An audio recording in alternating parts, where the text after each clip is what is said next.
विषैले बाण घुसे हैं। ऐसे समय में भी क्षणार्ध को भी ठाकुर जी को भूलते नहीं हैं। युधिष्ठिर जी ने एक बार स्वयं श्री ठाकुर जी को ध्यान मुद्रा में देखा। नाथ, आप तो सबके ध्येय हैं, आप किसका ध्यान कर रहे हैं? श्री ठाकुर जी ने युधिष्ठिर जी को कहा, भीष्म पितामह का ध्यान कर रहे हैं, क्योंकि मेरा प्रण है, ये यथा मां प्रपद्यन्ते तांस तथैव भजाम्यहम्। गीता जी में भगवान ने कहा, जो जिस भाव से मुझे भजता है मैं भी उसी भाव से उसे भजता हूँ। वे मेरा अखंड स्मरण कर रहे हैं और मैं उनका अखंड स्मरण कर रहा हूँ।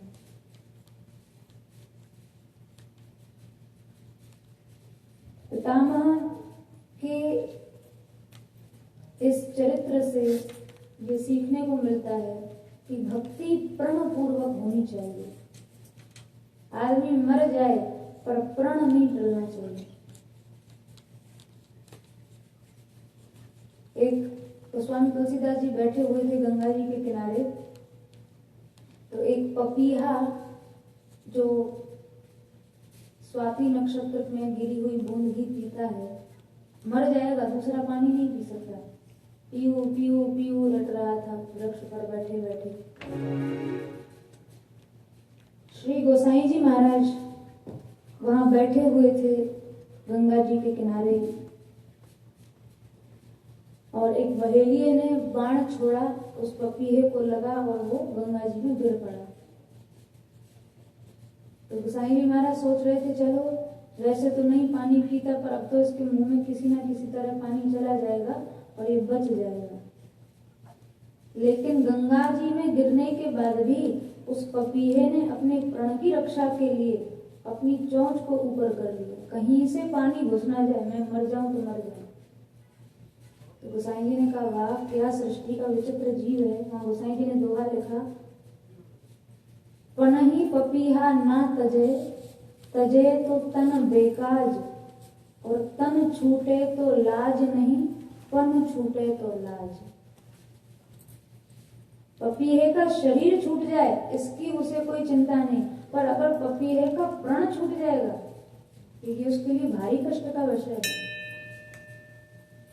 भक्ति प्रणपूर्वक करनी चाहिए, प्रणपूर्वक।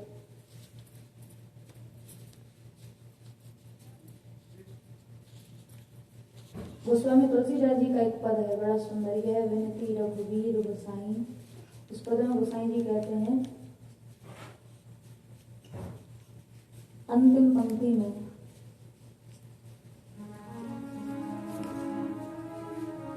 यह विनती रघुवीर गोसाई, यहाँ विनती रघुवीर गोसाई।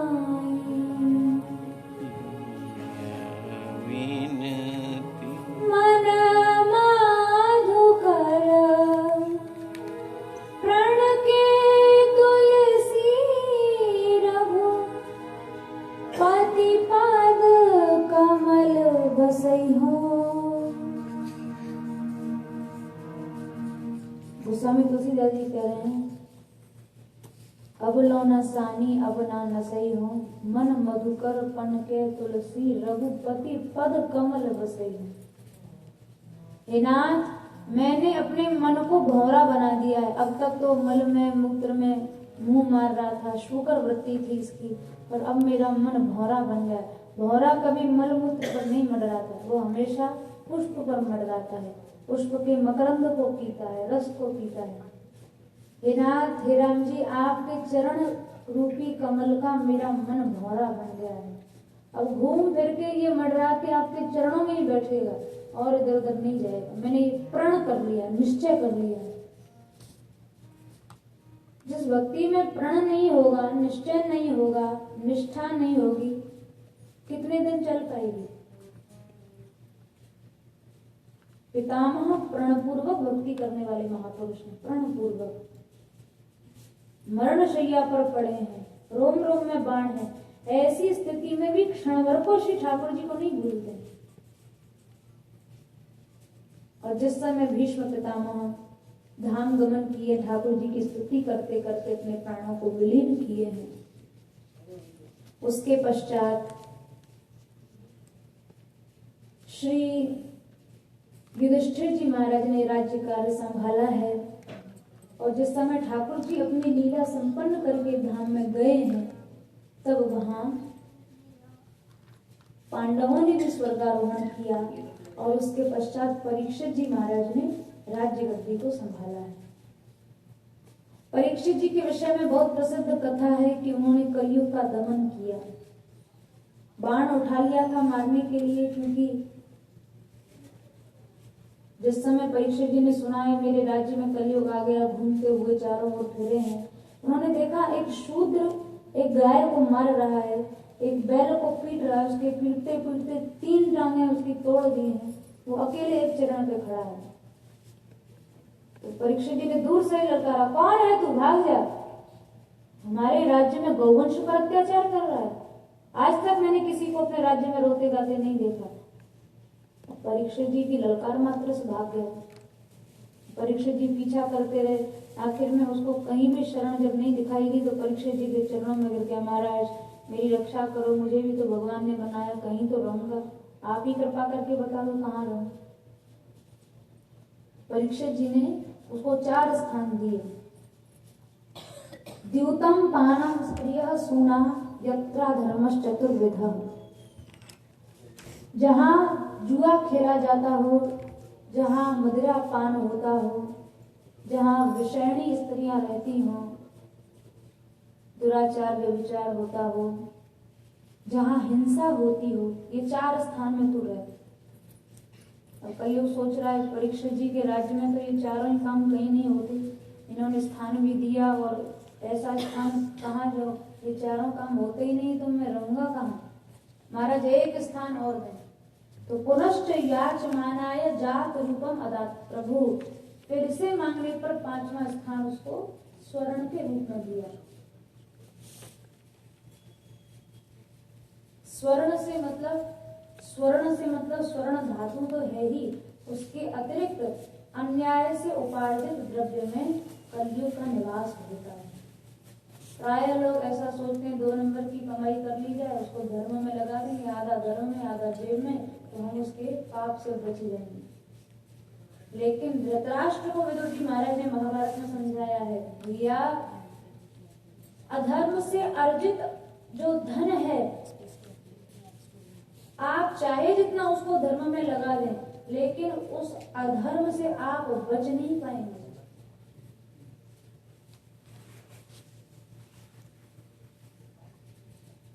एक बार श्री कबीरदास जी महाराज अपने पुत्र कमाल के साथ जा रहे थे, तो मार्ग में उनको खूब सोने की मोहरें दिखाई पड़ी।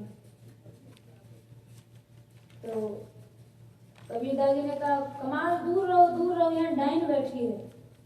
तो कमाल ने कहा, यहाँ कौन डाइन बैठी है, आप क्या पिताजी कह रहे हैं। थोड़ा सा वे आगे बढ़े तो देखा सोने की मोहरें, आगे बढ़े तो देखा स्वर्ण की मोहरें पड़ी हुई थी। तो कमाल ने कहा, पिताजी आप तो कह रहे थे डाइन बैठी है, ये तो सोने की मोहरें हैं। अरे बेटा तुम नहीं समझते, यही तो सबसे बड़ी डाइन है, यही खा जाएगी। अगर तुम्हें भरोसा न हो तो यहाँ बैठ के देख लो ये कितना को खाएगी। तो कबीरदास जी और उनके पुत्र कमाल एक वृक्ष की आड़ में जाके बैठ गए। तब तक वहाँ राजा के 2 सिपाही आए दौड़ते हुए घोड़े पे बैठ के। उनको भी कबीरदास जी ने मना करा, दूर रहो, डाइन बैठी है, खा जाएगी। मैं कहा एक तो पागल है, बकता रहता। आगे गए तो सोने की मोहर में देखा कितना चतुर था, इसको खुद धन का लोभ था, हमें भगा रहा था यहाँ से। अब दोनों सिपाहियों ने वो द्रव्य ले लिया। अब द्रव्य लेते ही उन दोनों की बुद्धि खराब। अब दोनों आपस में बोले, चलो भैया आधा आधा बांट लेते हैं। तो ठीक है, भूख बड़ी जोर से लगी थी। एक ने कहा मैं इसकी रक्षा करूंगा, तुम तब तक बाजार से कुछ खाने का सामान खरीद लो। एक रक्षा में बैठ गया, दूसरा गया दुकान पे अपना खाया पिया, और उसके मन में भावना हुई कि अगर मैं इसको जहर देके मार जाऊं तो सारा धन तो मेरा, फिर आधा आधा करने की जरूरत क्या पड़ेगी। और वो जो रखवाली में सिपाही बैठा था वो सोच रहा था इसको आते ही अगर मैं समाप्त कर दूं तो सब धन मेरा। दोनों एक दूसरे को मारने की योजना में। जो खाद्य पदार्थ लेने के लिए दुकान पर गया था वो कुछ लड्डुओं में जहर मिला के ले आया, और जब लाया तो और जो रखवाली पे बैठा था उसने आते ही अब एक हथियार लिया और आते ही उस व्यक्ति को समाप्त कर दिया। वो तो मर गया और उसने सोचा अब तो मेरा है सब धन, अब जितने लड्डू बचे थे पहले खा लिए जाएं और फिर बाकी का धन सब हमारा है ही। और विषैले लड्डुओं को खा लिया तो वो भी मरा। कबीरदास जी ने कमाल को कहा, कहो पुत्र पीना ये टाइम, दो को तो खा गई, अभी और कईयों का नंबर लगाएगी, उससे पहले भाग चलो यहाँ से। दोनों पिता पुत्र वहां से भाग गए। कहने का भाव, अन्यायोपार्जित द्रव्य और स्वर्ण ये कब किसकी बुद्धि को खराब कर दे कोई भरोसा नहीं। बड़े बड़े नहीं बच पाते, बड़ी बड़ी स्थितियों को पाकर नहीं बच पाते। अन्याय हमने किया नहीं, अन्याय से अर्जित द्रव्य को भी यदि हम अपने उपयोग में लेंगे तो भी उसके अधर्म से बच नहीं पाएंगे। हत्या हत्या सब कहें, हत्यारे न डराएं, और बड़े हत्यारे जानिए जो हत्यारे को खाएं। हत्या करने वाले से बड़ा हत्यारा हुआ जो हत्यारे का खाता है। हम ऐसा न सोचें कि अन्याय से अर्जित हमने थोड़ी पाप किया है तो स्वतः द्रव्य आ गया है। एक वैष्णव वार्ता में कथा है, चित्रकूट की दो बाइयां थी, लाड़बाई और धारबाई। एक बार गोसाई विठलनाथ जी महाराज के पास गई, उनकी शिष्या हुई, जीवन भर नाची गई थी, वैश्यावृत्ति थी उन लोगों की। तो जीवन भर जो उन्होंने द्रव्य कमाया लगभग 9 लाख स्वर्ण मुद्राएं थी। आज से 500-550 वर्ष पुरानी घटना है। 9 लाख स्वर्ण मुद्राएं कितनी कीमत होती होगी। गोसाई विठलनाथ जी के पास गई, गोसाई जी महाराज ये जीवन भर का कमाया धन है, आप कृपा करें इसको कहीं ठाकुर जी की सेवा में लगा दें। तो गोसाई विठलनाथ जी महाराज तो वो तो सिद्ध महापुरुष तो जान गए, बोले ये धन ठीक नहीं। उन्होंने कहा देवी आप चाहे जहाँ इसको लगा दें, ये हम ठाकुर जी की सेवा में नहीं लगा सकते। हम लोग ये थोड़ी विचार करते हैं कैसा धन है, कहाँ से आया, क्या है, बस मिलना चाहिए, कहीं से मिले, किसी को मार के मिले, किसी को हत्या करके मिले। लेकिन कितना प्रभावशाली होता है द्रव्य। तो गोसाई जी ने मना कर दिया। वो दोनों गई वेश्याएं और जाके गोसाई जी के जो भंडारी थे उनको बोली देखो गोसाई जी ने मना कर दिया, इतना द्रव्य खूब ठाकुर जी की सेवा हो सकती है। तो भंडारी बड़ा लोभी था, भंडारी सोच रहा है अपने काम में नहीं ठाकुर जी के काम में लगाने में क्या दोष है। उसने लेके उस द्रव्य को और मंदिर की गुंबद में चिनवा दिया, भविष्य में कभी अगर जरूरत पड़ेगी तो निकाल के काम में ले लेंगे। तो हुआ यह कि 60 वर्ष बाद औरंगजेब का वहां आक्रमण हुआ। उसको कहीं से पता चल गया कि यहाँ मंदिर गुंबद में धन रखा हुआ है, और आके सीधे उसने मंदिर की गुंबद को ही तोड़ा और सब जितना जो धन था सब ले गया। मंदिर तो विध्वस्त हुआ ही, सब द्रव्य भी चला गया। तो चूंकि गोसाई जी महाराज तो जानते थे कि ये द्रव्य ठीक नहीं है, इससे सिवाय हानि के कुछ होने वाला नहीं है, पर जिसको केवल द्रव्य ही चाहिए वो उसको कोई हानि नहीं देखनी, उसका परिणाम नहीं देखना, जो द्रव्य का ही जैसे केवल लोभ है, तो वो लोग क्यों मना करेंगे। ऐसे ऐसी कथा वार्ताएं प्राप्त होती हैं, सही बात है, कोई ऐसी बातें नहीं है। भक्तमाल जी में चरित्र प्राप्त होता है श्री हरिवंश महाप्रभु जी के पुत्र वनचंद्र जी महाराज। एक बार इनके एक शिष्य थे जो किसी राजा के यहाँ वैद्य थे, राज वैद्य। उस राजा की बेटी को, राजकुमारी को कुमार अवस्था में ही गर्भ रह गया।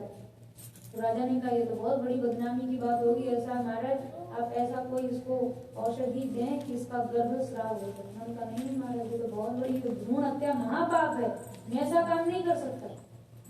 राजा ने मृत्यु का भय दिखाया, आपको हम परिवार सहित मरवा देंगे अगर आपने हमारी राजकुमारी का भ्रूण हत्या, उसका गर्भ स्राव नहीं कराया। मरता क्या न करता। उन्होंने औषधि अपनी स्त्री को जाकर कहा, स्त्री ने कहा काय को चिंता करते हो, जो द्रव्य मिले उसे धर्म के काम में लगा दे।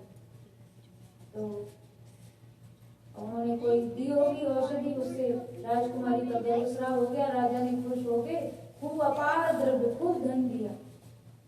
और उन्होंने आके अपने गुरु श्री वनचंद्र जी महाराज को वो द्रव्य दे दिया। वनचंद्र जी ने पूरे भंडारा उस धन से करा दिया। एक संत थे, सिद्ध संत, जिन्होंने हमारे बरसाने में मोरकुटी पर रहकर भजन किया, श्री नागरीदास जी महाराज। वे उस भंडारे में नहीं गए। किसी ने कहा महाराज पूरे ब्रज के संत आ गए, नागरीदास जी नहीं आए, आप उनको बुलवाइए। तो गुरु जी ने आदेश किया तो नागरीदास जी भी आए वहां से।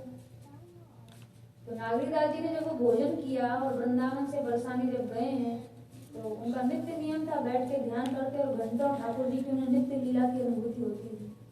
उस दिन जब वो भोजन करके गए तो वहाँ आंख बंद करते कहीं उन्हें खून बहता दिखाई दे रहा है, कहीं मांस कट कट के गिर रहा है, कहीं रक्त की धाराएं बह रही हैं, अनाप शनाप दूषित वस्तुएं दिखाई देने लगी। चित्त घबरा गया बिल्कुल, ऐसा क्या पाप मैंने कर दिया।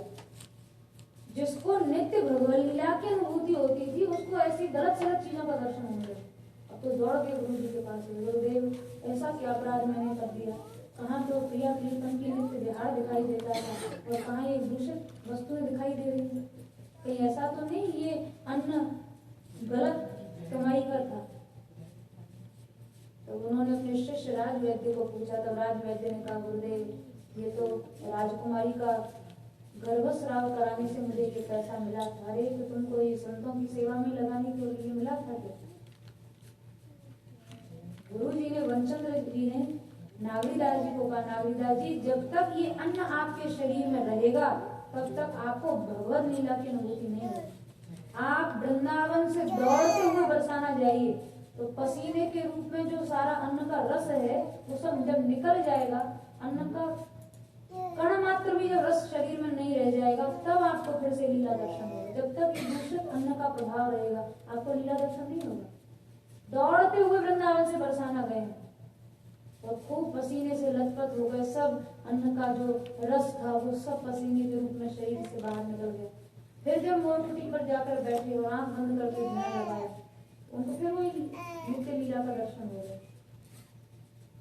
कहने का आशय यह है कि बड़ी बड़ी ऊंची स्थितियों पर पहुंचने के बाद भी अन्याय से उपार्जित द्रव्य अन्न ये चित्त पर बहुत प्रभाव डालता है, बहुत प्रभाव डालता है।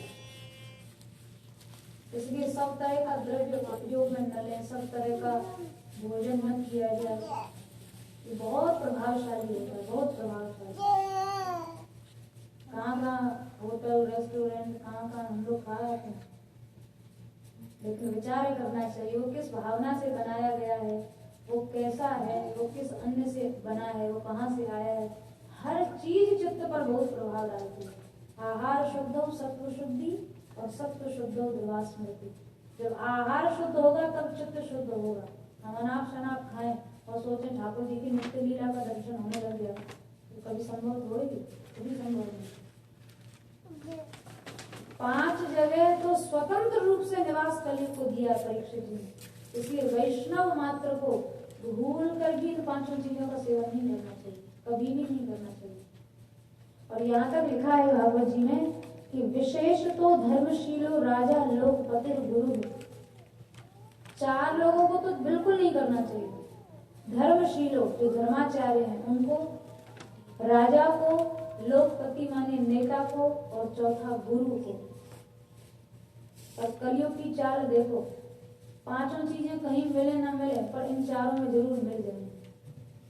क्यों? अगर ये 4 मुट्ठी में आ जाए तो बाकी तो आ ही जाएंगे। राजा भ्रष्ट हो जाए तो प्रजा को भ्रष्ट होने में समय लगेगा क्या? गुरु जी के मस्तिष्क पे कलियुग बैठ जाए तो चेला के मस्तिष्क में आने में उसको क्या देर लगेगी? नेता के सिर में बैठ जाए तो सारी प्रजा, धर्माचार्य के सिर में बैठ जाए तो जितने धर्म का अनुशीलन करने वाले लोग हैं उनको भ्रष्ट करने में क्या लगेगा कलियुग को? जिनके लिए विशेष निषेध कहा है वहां ये 5 चीजें जरूर मिल जाएंगी। ये कलियुग की चाल है। और जगह मत जाओ इनको भ्रष्ट करो, ये भ्रष्ट हुए तो सब भ्रष्ट हो जाएंगे, विडंबना है। इसलिए वैष्णव मात्र को बहुत सावधान रहने की आवश्यकता है। भूल कर भी ये 5 चीजों का सेवन ना हो, भूल कर भी। छुट्टी है पूरी, कलियुग रहेगा ही रहेगा। और जैसा कि परीक्षित जी के विषय में कथा प्रसिद्ध है कि जरासंध का स्वर्ण मुकुट पहनकर गए हैं और शमी ऋषि का अपराध किए हैं। ठीक है, किसी न किसी लीला लीला की कोई ना कोई भूमिका बनती है। परीक्षित जी तो भाई जन्म सिद्ध भक्त है, कलयुग उन पर क्या जोर चलाएगा। पर ये सब एक भूमिका तैयार हो रही है इसलिए कि परीक्षित जी आमरण अनशन लेकर बैठेंगे, सुखदेव जी पधारेंगे, कथा कहेंगे। अगर विचार करो परीक्षित जी को श्राप न लगता, वे क्यों तो आमरण अनशन लेकर बैठते, क्यों वहां सुखदेव जी आते, क्यों कथा होती। और जब परीक्षित जी महाराज के द्वारा ही संसार में कथा कथन और श्रवण की पवित्र परंपरा चली है, संसार में कथा कथन श्रवण की परंपरा चल पड़े, इसी के लिए सारी भूमिका रची हुई थी। परीक्षित जी को श्राप लगा है श्रृंगी ऋषि ने, जिसने मेरे पिता के गले में मृत सर्प डाला तक्षक दंशन से मृत्यु हो जाएगी। लेकिन परीक्षित जी जन्मसिद्ध भक्त हैं, इसका प्रमाण है भागवत जी में लिखा है। शाप को सुनकर परीक्षित जी महाराज प्रसन्न हो रहे हैं। अहो वयम धन्य तमा नृपाणाम महत्तमानुग्रहणीय शीला। परीक्षित जी महाराज कह रहे हैं मैं तो धन्य हो गया, ऐसा शाप मुझे मिला, ये शाप नहीं मेरे लिए वरदान हो गया। पता नहीं वैसे तो वैराग्य होता कि नहीं होता। किसी आदमी को अपना निश्चित मरने का समय पता चल जाए तो उसको खाने पहनने में मन लगेगा क्या? संसार में मन लगेगा? नहीं लगेगा। नारायण स्वामी जी ने कहा है, दो बातों को भूल मत, जो चाहे कल्याण, नारायण एक मौत को दूजे श्री भगवान। यदि मृत्यु सदा याद रहे तो भगवान सदा याद रहेंगे ही रहेंगे। जब हम मृत्यु को भूल जाते हैं ना तो फिर श्री ठाकुर जी को भी भूल जाते हैं। परीक्षित जी महाराज प्रसन्न हो रहे हैं, आज मैं धन्य हो गया, ठाकुर जी ने शाप रूपी कृपा करके मुझे संसार से वैराग्य करा दिया, इतनी बड़ी कृपा है। यदि हमें मृत्यु का निश्चित समय पता चल जाए तो 7 दिन तो बाद में होंगे, पहले ही अटैक खा के मर जाएंगे।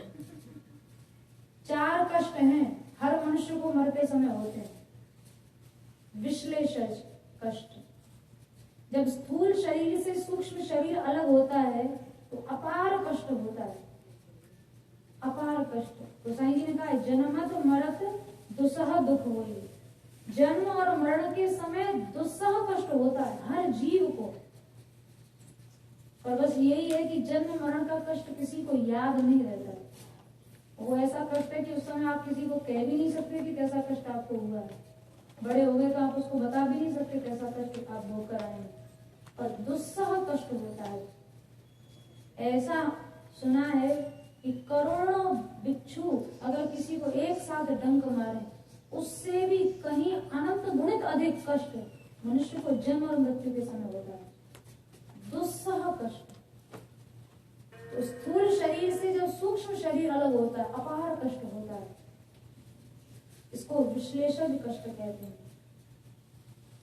दूसरा कष्ट होता है मोहज कष्ट, मोह से पैदा होने वाला कष्ट। मर रहे हैं, बेटा का क्या होगा, स्त्री का क्या होगा, नाती पोते का क्या होगा, ये मोह से पैदा होने वाला कष्ट है। चौथा कष्ट होता है अनुतापज कष्ट। अनुतापज माने उस समय पश्चाताप करता है, क्यों नहीं भजन किया, बहुत सुना था, भजन करते कितना बढ़िया रहता। पर भाई मन पछतई है अवसर बीते, गोस्वामी तुलसीदास जी का पद है। अवसर निकलने के बाद पश्चाताप से कोई लाभ होने वाला नहीं है। बाद में हम अनुताप करते, मरते मरते अनुताप होता है, क्यों नहीं भजन किया। अनुताप क्यों होता है? क्योंकि चौथा कष्ट आगामी संदर्शक, उसको दिखाई पड़ रहा है कि जीवन भर जो किया है उसके हिसाब से तो जमराज के डंडे ही खाने हैं। आगामी आने वाला जो कष्ट है वो उसे दिखाई पड़ रहा है कि मुझे क्या क्या भोगना है। तो अपार कष्ट चित्त में होता है, अपार पश्चाताप चित्त में होता है। पर परीक्षित जी महाराज का हृदय निर्गत हो रहा है ठाकुर जी की कृपा को सोच के। हे नाथ, कितनी बड़ी कृपा आपने मुझे मेरे ऊपर की कि शरीर संसार से आपने मुझे वैराग्य होने का कारण दे दिया। भक्तों को मृत्यु से कष्ट नहीं होता है, वे तो प्रतीक्षा करते हैं। महात्माओं की वाणी है, जा मरवे से जग डरे, मेरे मन आनंद, और कब मरी हो कब भेंटी हो पूर्ण परमानंद। संसार डरता रहे, हम नहीं डरते मरने से। महापुरुषों की वाणी। क्यों? मृत्यु की तैयारी करके बैठे, अब चाहे जहां मर जाए, जैसे मर जाए, कोई डर नहीं। जो तैयारी नहीं करके बैठा उसको डर रहेगा। दो प्रकार के परीक्षार्थी होते हैं, एक तो साल भर जो खूब मेहनत से पढ़ते हैं वो निर्भीक होके जाते हैं और परीक्षा देके आ जाते हैं, और जो वर्ष भर अपनी तफरी में ही रह जाते हैं, परीक्षा के समय में विशेष भय रहता है।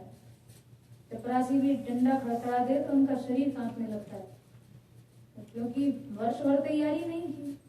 और जो वर्ष भर श्रम से पढ़ता है वो परीक्षा के समय कभी नहीं घबराता।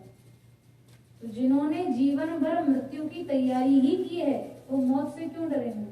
हम लोग तैयारी नहीं करके बैठते, इसलिए घबराते हैं, मृत्यु से डरते हैं। परीक्षित जी प्रसन्न हो रहे हैं। कैसी स्थिति होगी परीक्षित जी के चित्त की? प्रसन्न हो रहे हैं और हाथ जोड़ के उन्होंने प्रार्थना की है। द्विजोप गंगा च देवी धृतचित्तमीशे द्विजोप सृष्टा कुहकः तक्षकोगा दशक फलम गायत विष्णु गाथा। हे नाथ, अब तो 7 दिन भी कौन प्रतीक्षा करे। गंगा जी का किनारा है, इतने महर्षि संत महात्मा मेरे सन्मुख विराजे हैं, ठाकुर जी की चर्चा चल रही है। ऐसे समय में तो अभी मृत्यु आ जाए तो मैं अभी वर्ण कर दूं, 7 दिन की कौन प्रतीक्षा करे। ऐसी स्थिति होगी परीक्षित जी की।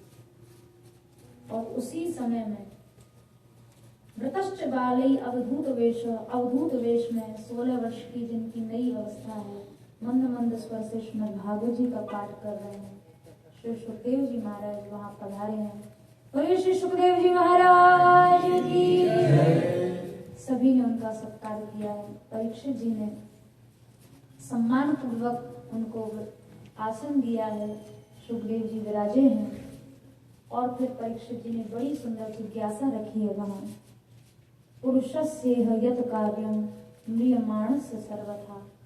भगवान, मैं ये जानना चाहता हूँ कि मरने वाले को, मरणासन्न जीव को क्या करना चाहिए, क्योंकि हम तुम सब मरने वाले हैं। हमको तुमको मृत्यु का निश्चित समय नहीं पता है कि कब मरेंगे। परीक्षित जी का नहीं, ये हम सब का प्रश्न है कि मरणासन्न क्या करे।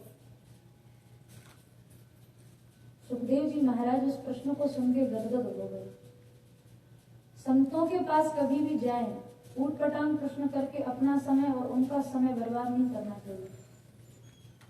प्राय लोग उल्टे सीधी जिज्ञासा रखते हैं, जबकि परीक्षित जी जैसी लोक कल्याणकारी जिज्ञासा रखनी चाहिए। परीक्षित जी महाराज प्रश्न किए हैं, मरणासन्न को क्या करना चाहिए।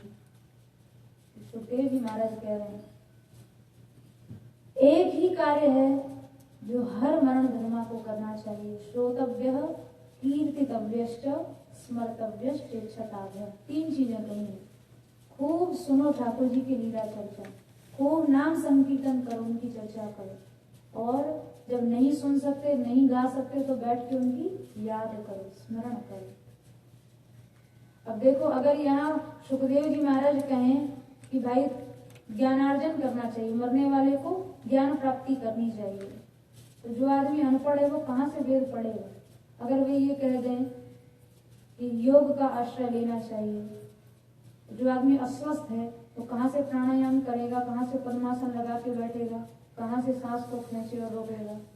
अगर वे यह कह दें कि यज्ञ तुम्हें करना चाहिए, तो जो आदमी 2 समय की अपनी रोटी रोजी नहीं कर पाता है तो यज्ञ के लिए घृत और साकल्य कहाँ से इकट्ठा करेगा। ऐसा साधन बताया जो किसी भी देश काल परिस्थिति में किसी के भी द्वारा कभी भी होने वाला है, सहज। इसी को गोसाई जी महाराज ने कहा है, राम ही सो मेरी गाइए राम ही, राम ही सो मेरी गाइए राम ही। संतत गुनिया राम गुण ग्राम ही, संतत गुनिया राम गुण ग्राम ही।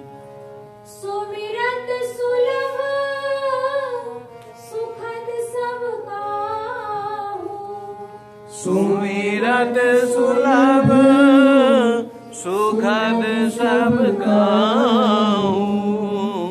लोक लाभ पर लोक निवारु,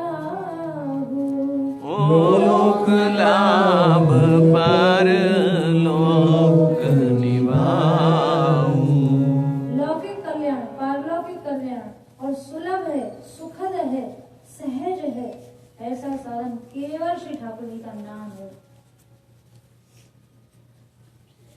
यहाँ तक इतनी स्वतंत्रता दे दी है ठाकुर जी के नाम में, हमारे ग्रंथों में इतनी स्वतंत्रता। पद्म पुराण का श्लोक है, नामैकम यस्य वाची स्मरण पथगतम श्रोत्र मूलम गतम वा शुद्धम वा अशुद्धम व्यवहित रहितम कार्यत्येव सत्यम। श्री ठाकुर जी का एक नाम, एकम यस्य वाची, जिसकी जिह्वा पर आ गया, या कहीं से जा रहे हैं सुनने में ही आ गया, हमने लिया नहीं पर हमारे कान में पड़ गया, अथवा हम बैठे हैं हमें ठाकुर जी के नाम की यादगी आ गई। एक नाम, चाहे शुद्धम व अशुद्धम, वो शुद्ध लिया या अशुद्ध लिया, कार्यत्येव सत्यम, एक नाम जीव का कल्याण करने में पर्याप्त है। एक नाम।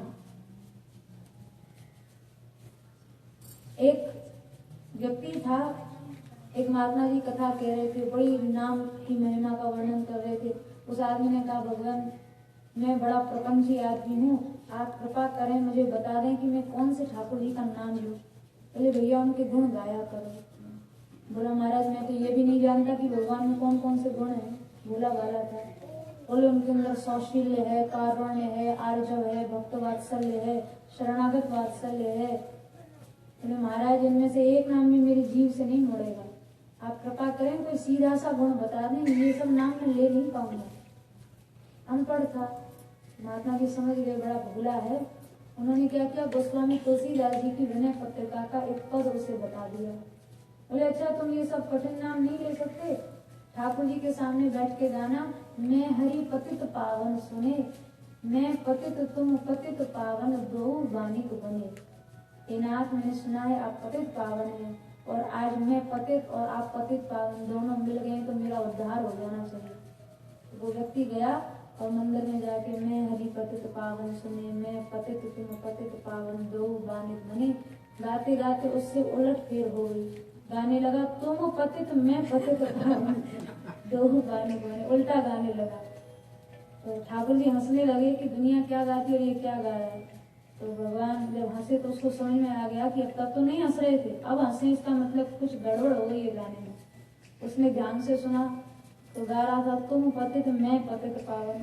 उसने हरे राम राम है तो बहुत बड़ी गलती हो गई, ये ना क्षमा करें, मैं ये जानबूझ के नहीं अनजान में गा गया, अब सही गाऊंगा। फिर गाने लगा मैं पतित तुम पतित पावन। ठाकुर जी मंदिर से बाहर आ गए, उसका हाथ पकड़ लिया। बोले भैया ना जो तू पहले गा रहा था वही गा। क्यों? बोले आज तक हमें पतित तो बहुत मिले पर पतित पावन तू पहली बार ही मिला है। तो हमें भी पतित पावन की जरूरत है। हम अब तक तो पतितों का उद्धार करते रहे, पर हमें आज पहली बार पता पड़ा कि हमारा भी उद्धार करने वाला कोई बैठा है। तो तू वही गा जो गा रहा था। व्यक्ति चरणों में गिर गया। तो अशुद्ध उसने बोला, गलत बोला, पर श्री ठाकुर जी की कृपा करना के आगे ये बातें महत्व नहीं रखती हैं कि उच्चारण शुद्ध। अरे उल्टा नाम जपत जग जानू, वाल्मीकि भय ब्रह्म समानु। वाल्मीकि जी तो मरा मरा ही कहते थे, और मरा मरा कहने से भी ब्रह्म रूपता की प्राप्ति होगी। यही विशेषता है नाम की, यही विशेषता है। शुद्ध उच्चारण हो अशुद्ध उच्चारण हो कोई समस्या नहीं है। कितनी जगह हमारे शास्त्रों में ये बात लिखी, कितनी जगह, एक जगह नहीं, हजार प्रमाण मिल जाए। शुद्धम व अशुद्धम व तार्यत्येव सत्यम। शुद्ध है अशुद्ध है। आग में आप हाथ डालें, आग ये थोड़ी पूछे कि आपने जान के डाला कि अनजान में डाला, आपने सही डाला कि आपने गलत डाला, अभी नहीं पूछ सके। वस्तु शक्ति जो है ना वो कभी बुद्धि की अपेक्षा नहीं रखती है। ठाकुर जी के नाम में सहज स्वभाव है पापों को क्षीण करने का। सहज आग की जैसे स्वाभाविक शक्ति होती है दाहकता, वैसे भगवान नाम की स्वाभाविक शक्ति है पापों को क्षीण करना। तो श्रोतव्य कीर्तितव्यश्च स्मर्तव्यश्च चेतावन, और कुछ नहीं कहा, सुनो गाओ और स्मरण करो, और कुछ नहीं।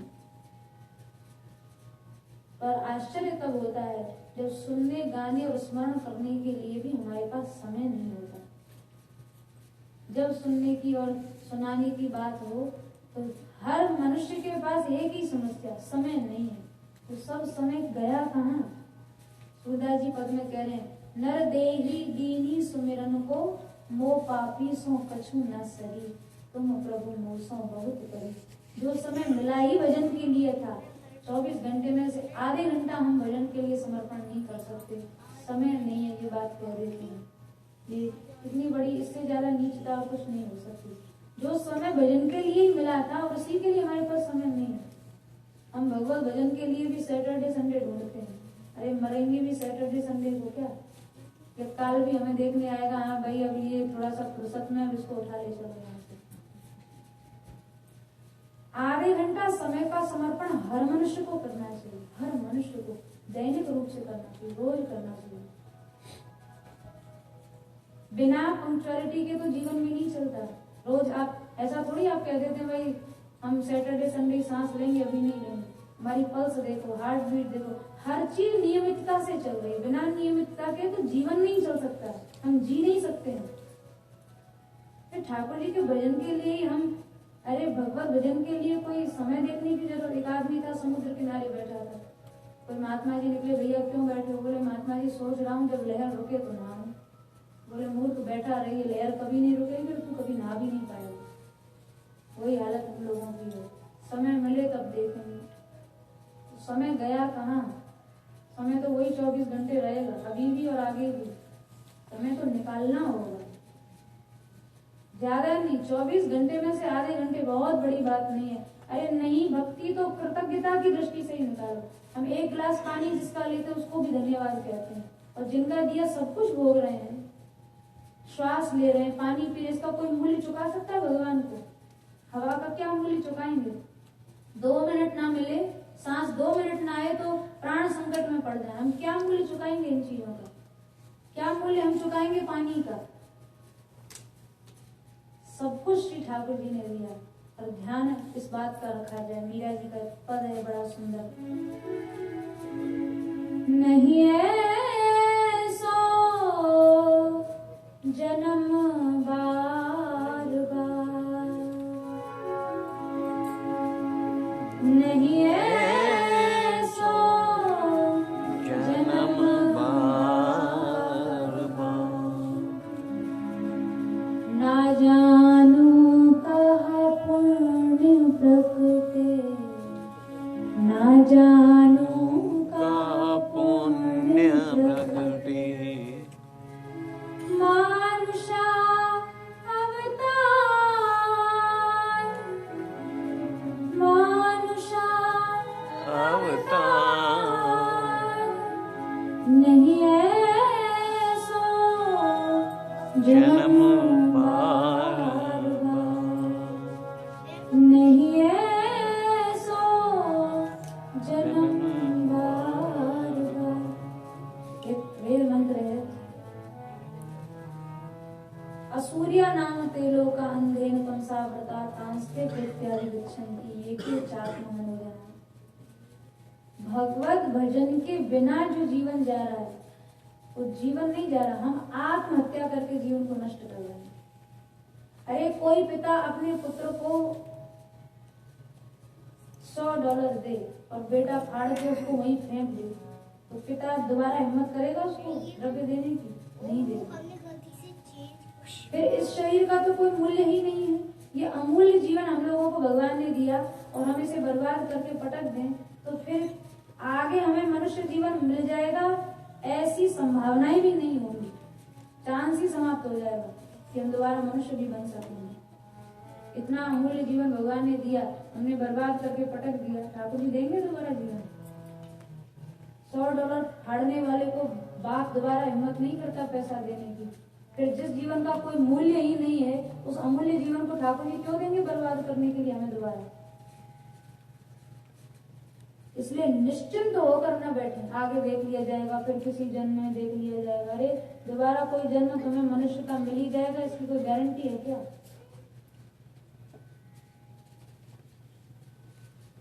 समय उन महापुरुषों ने सार्थक किया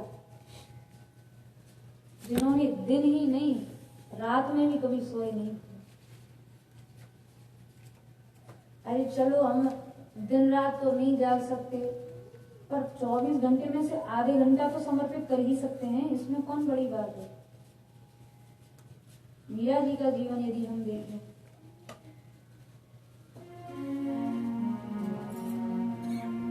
माई कहे सुन धीमणि काहे गुण फूली, लोग सोवे सुख नींदड़ी तू रैनज भूली। मीरा जी की माँ कह रही, मीरा सारी दुनिया सो रही है और तू बैठी बैठी जाग रही है, तू रो रही है।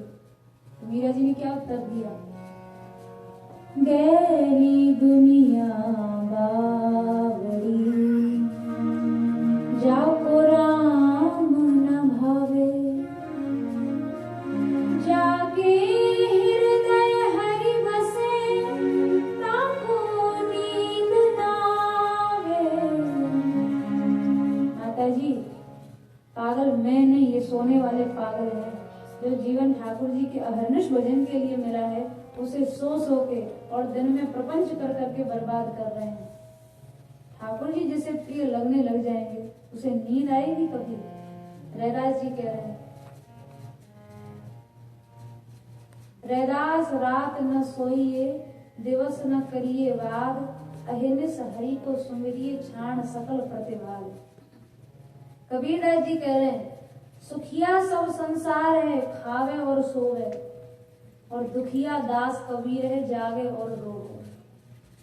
संसार कितना सुखी, खूब खा रहे हैं खूब सो रहे हैं, फिर सोचते हैं हमें बैठे बैठे भगवान मीरा जी की तरह हमारे साथ भी खेलने लग जाए। खूब खा रहे हैं और खूब सो रहे हैं। दुखी तो एक कबीर दास है जिसे रात में नींद नहीं आती, दिन में चैन नहीं पड़ता।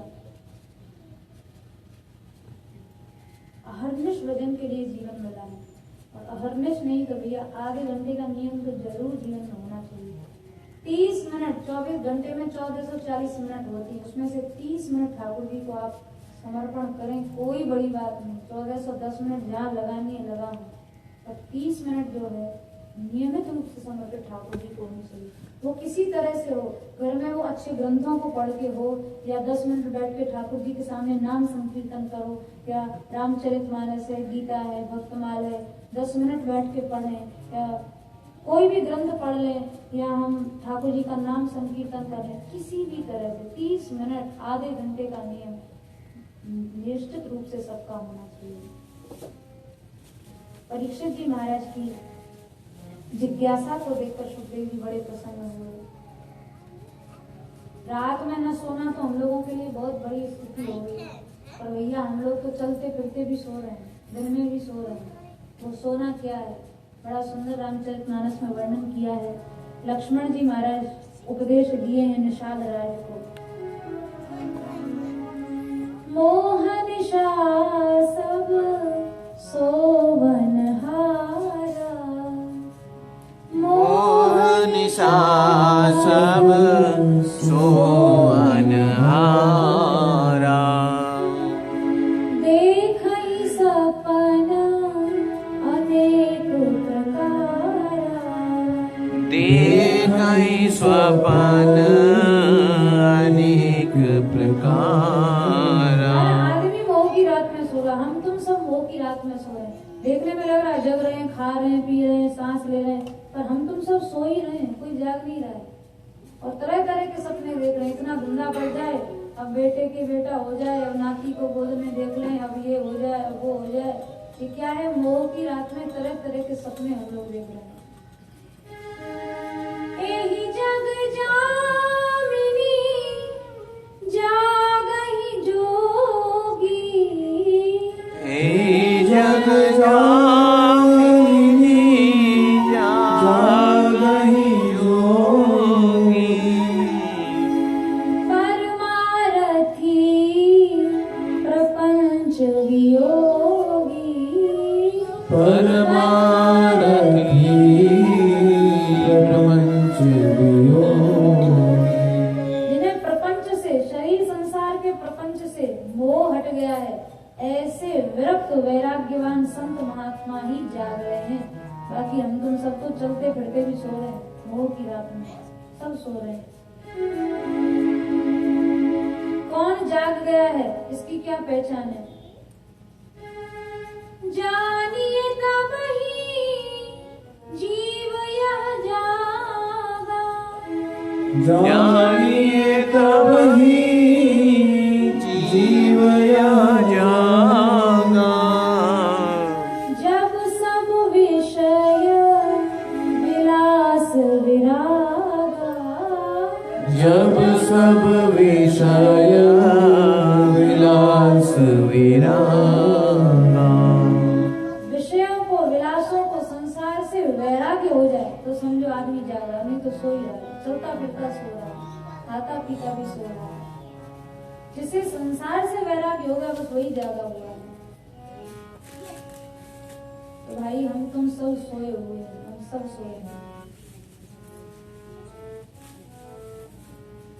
जीवन का श्रेष्ठ फल यही है। अंत लाभ जन्म लाभ परम पुंसाम अंते नारायण स्मृति। श्री ठाकुर जी की मृत्यु के समय याद आ जाए ये जीवन का परम लाभ है। अब हम सोचेंगे कि भाई जब इतनी बड़ी बात है तो फिर जीते जी क्या जरूरत है, मरते समय ही याद कर लेंगे। अब ध्यान रखें इस बात पर कि जीते जी जहां मन सबसे ज्यादा लगा है ना, वही मृत्यु के समय में याद आने वाला है।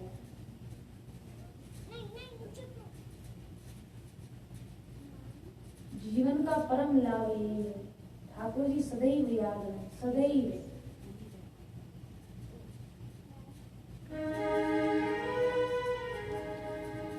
गोविंद मेरी यह प्रार्थना है, भूलूं कभी ना मैं नाम तुम्हारा।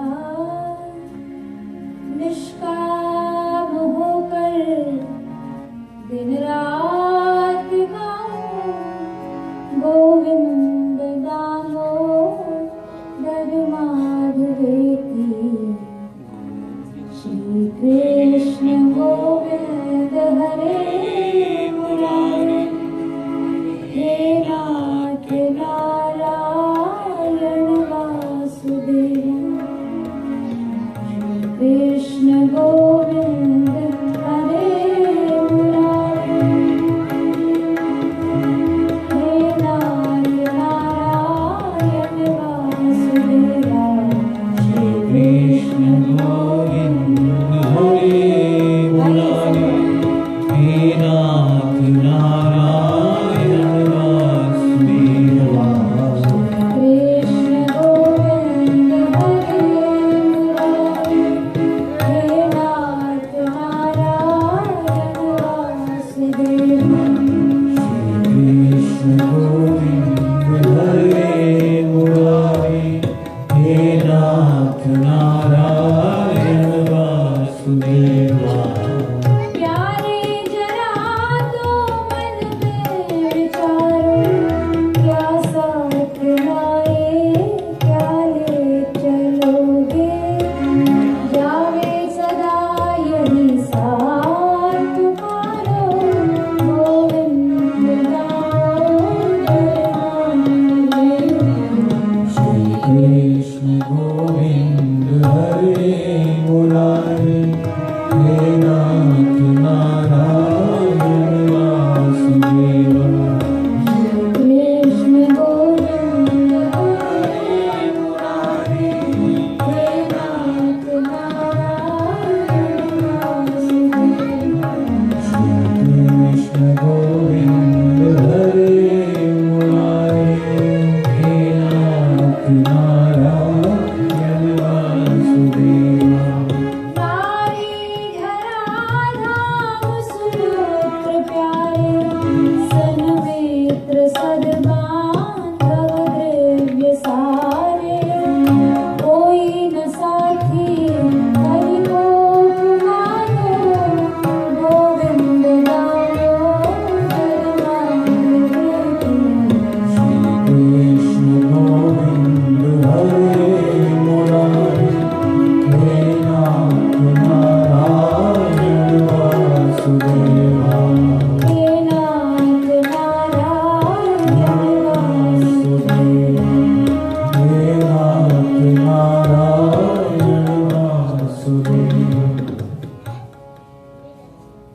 हृदय नारायण स्मृति जन्म लाभ परम तुम संग। मनुष्य का जन्म का परम लाभ इसी में है कि उसे अंतिम समय में श्री ठाकुर जी की स्मृति हो।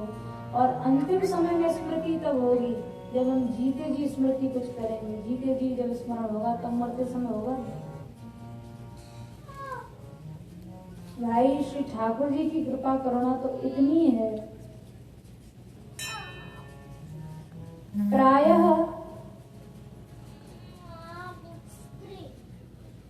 जीवन भर भजन करने वाले लोगों की भी कभी कभी ऐसी गति देखी जाती है।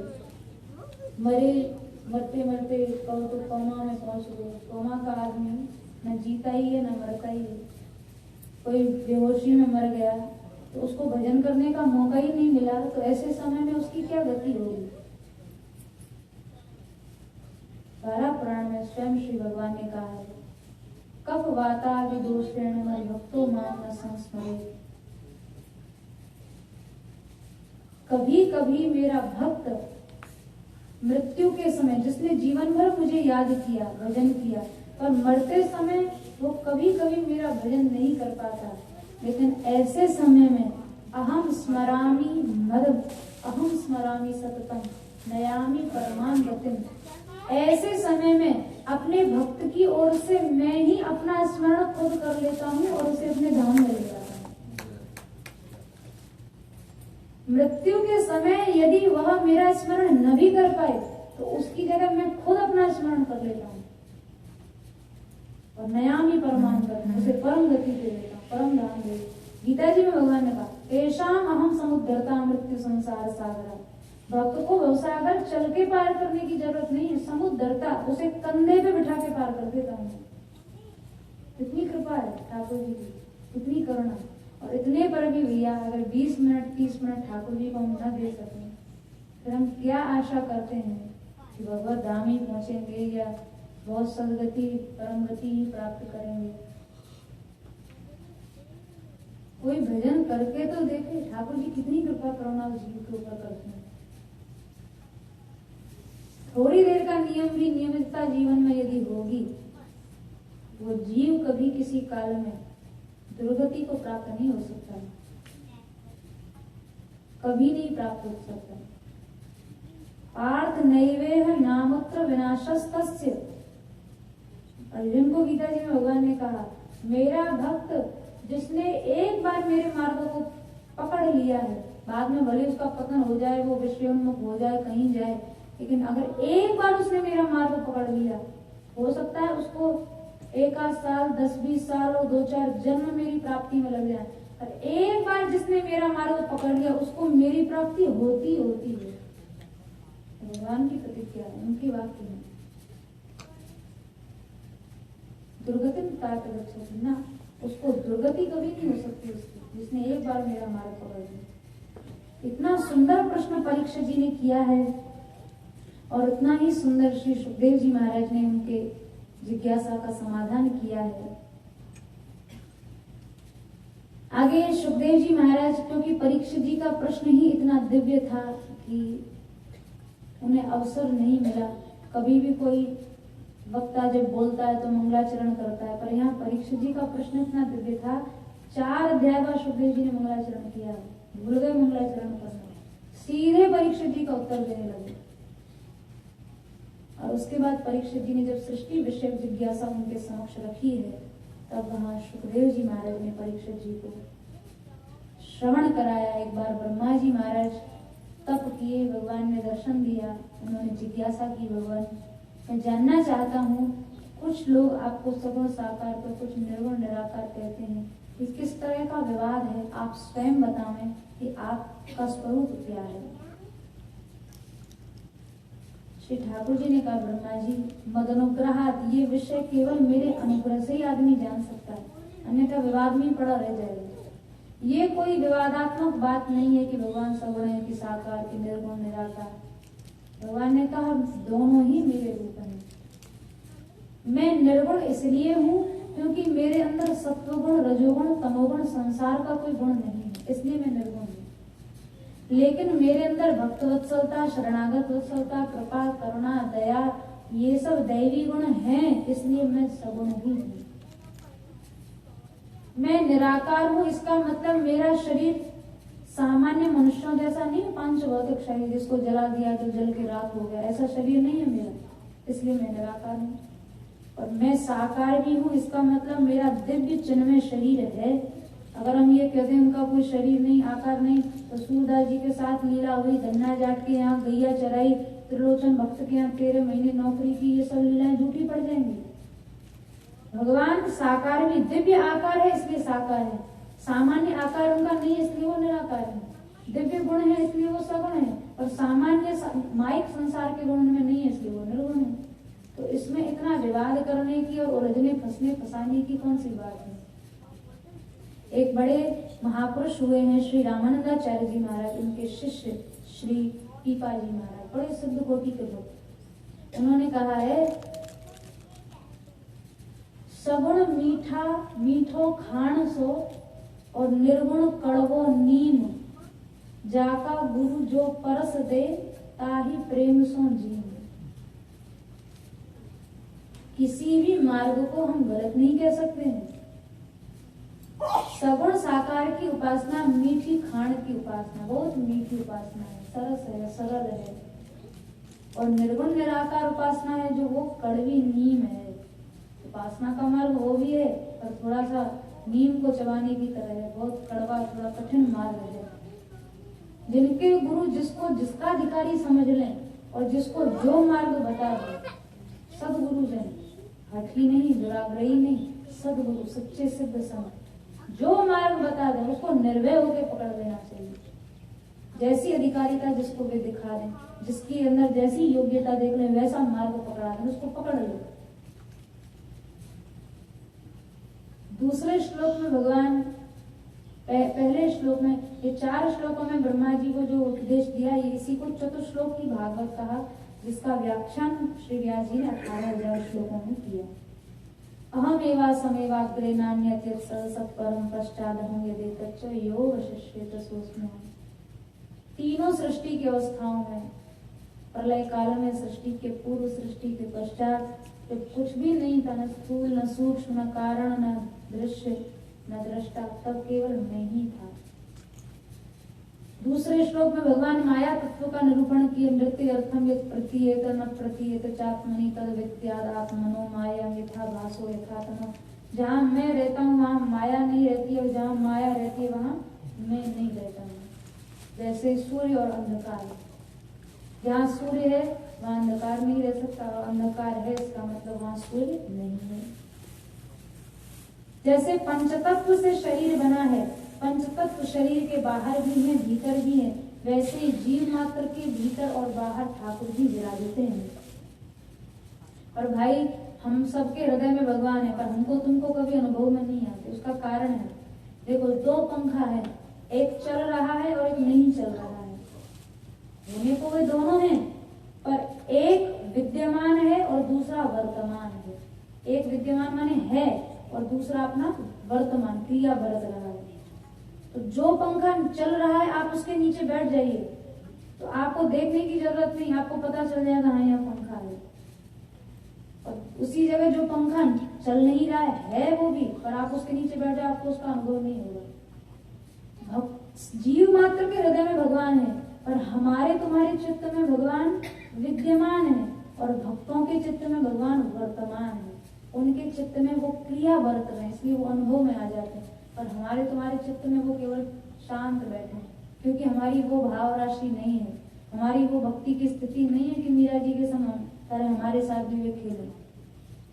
जबकि मीरा जी पद में कह रही है, रैन दिनावा के संग खेलूं, रैन दिनावा के संग खेलूं, जो त्यों ताहिर जाऊं, मीरा के प्रभु गिरधर नागर, मैं बार बार बलि जाऊं, मैं तो गिरधर के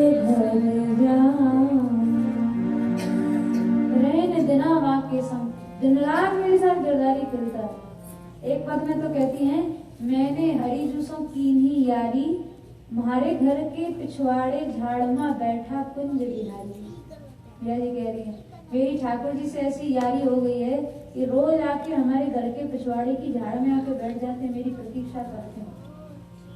हमारे घर के पिछवाड़े झाड़ में बैठा कुंज बिहारी, और तन मन की हम बाता करता रैन गंवाई सारी।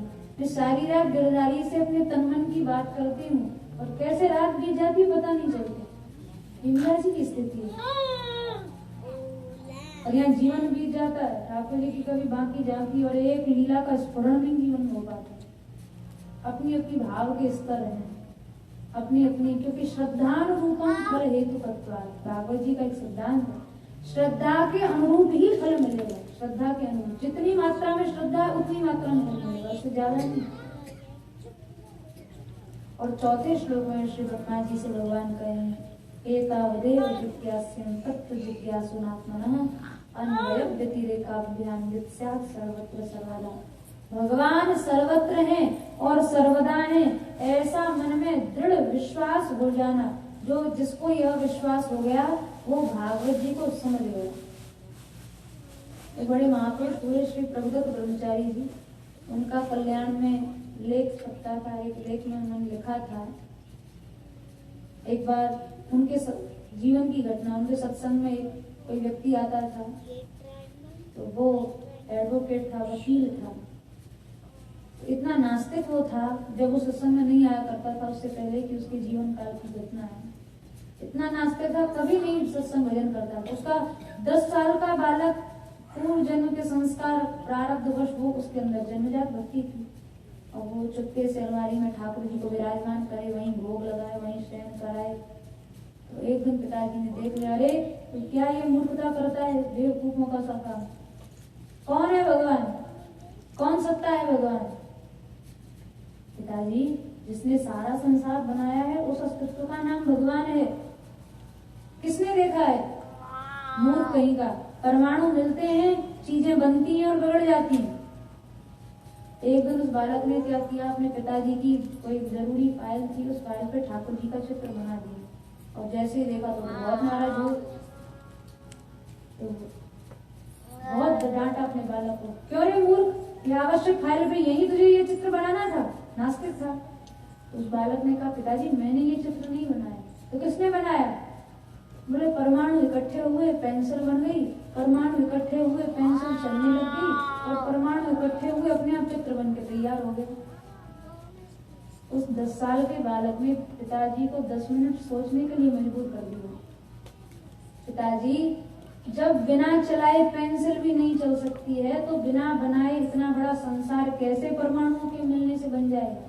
अरे उन परमाणुओं को मिलाने वाला भी तो कोई है, बिना मिलाए तो परमाणु भी नहीं मिल सकते। और उसके जीवन में आस्तिकता बिल्कुल बहिर्मुख था, नास्तिक था, क्योंकि भाई संसार में कोई भी कार्य है उसके पीछे कारण जरूर होता है, हर कार्य के पीछे कारण होता है। अब माइक है, इसको किसने बनाया हमने नहीं देखा, पर हम माइक को देख के कह सकते हैं कि इसको किसी न किसी ने तो बनाया है, भले हमें वो दिखाई न दे। अब हमने उसको नहीं देखा, इसका मतलब ये थोड़ी कि बनाने वाला ही नहीं है। उल्लू को दिन में न देखे तो इसका मतलब ये थोड़ी कि सूर्य नाम की कोई चीज नहीं होती है, ये उल्लू की दृष्टि का दोष है। और इसका मतलब ये थोड़ी कि उल्लू को सूर्य नहीं दिखेगा तो सूर्य होता ही नहीं है।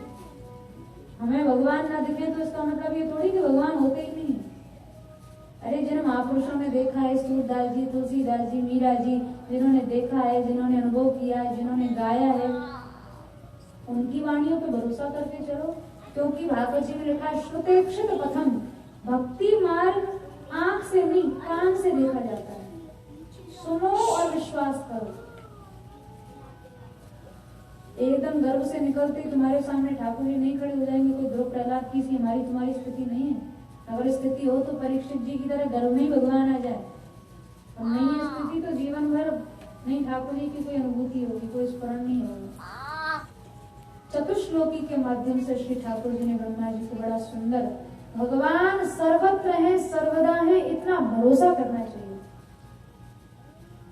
जिधर देखा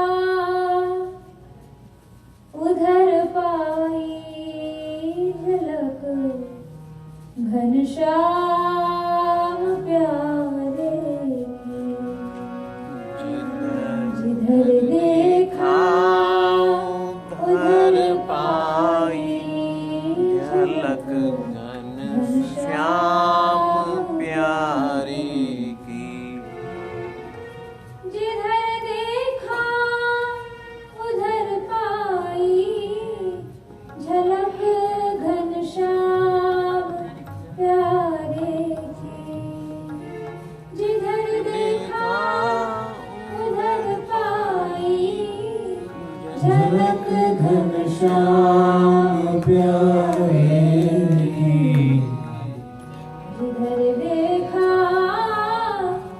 उधर पाई झलक घनश्याम प्यारे की।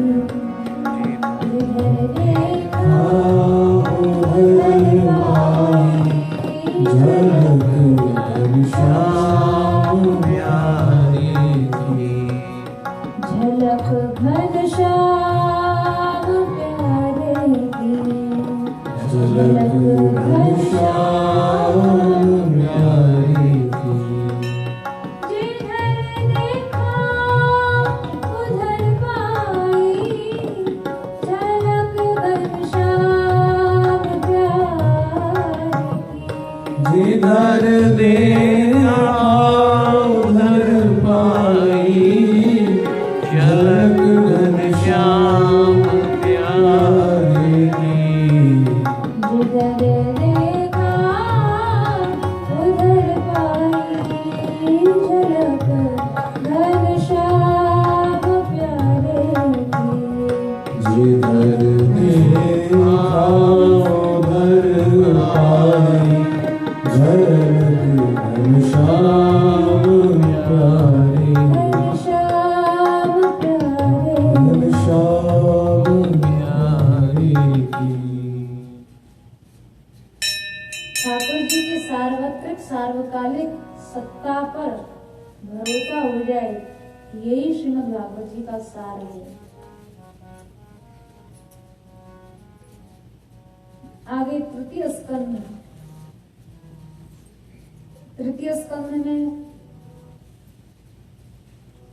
श्री परीक्षित जी की जिज्ञासा पर सुखदेव जी महाराज ने उनको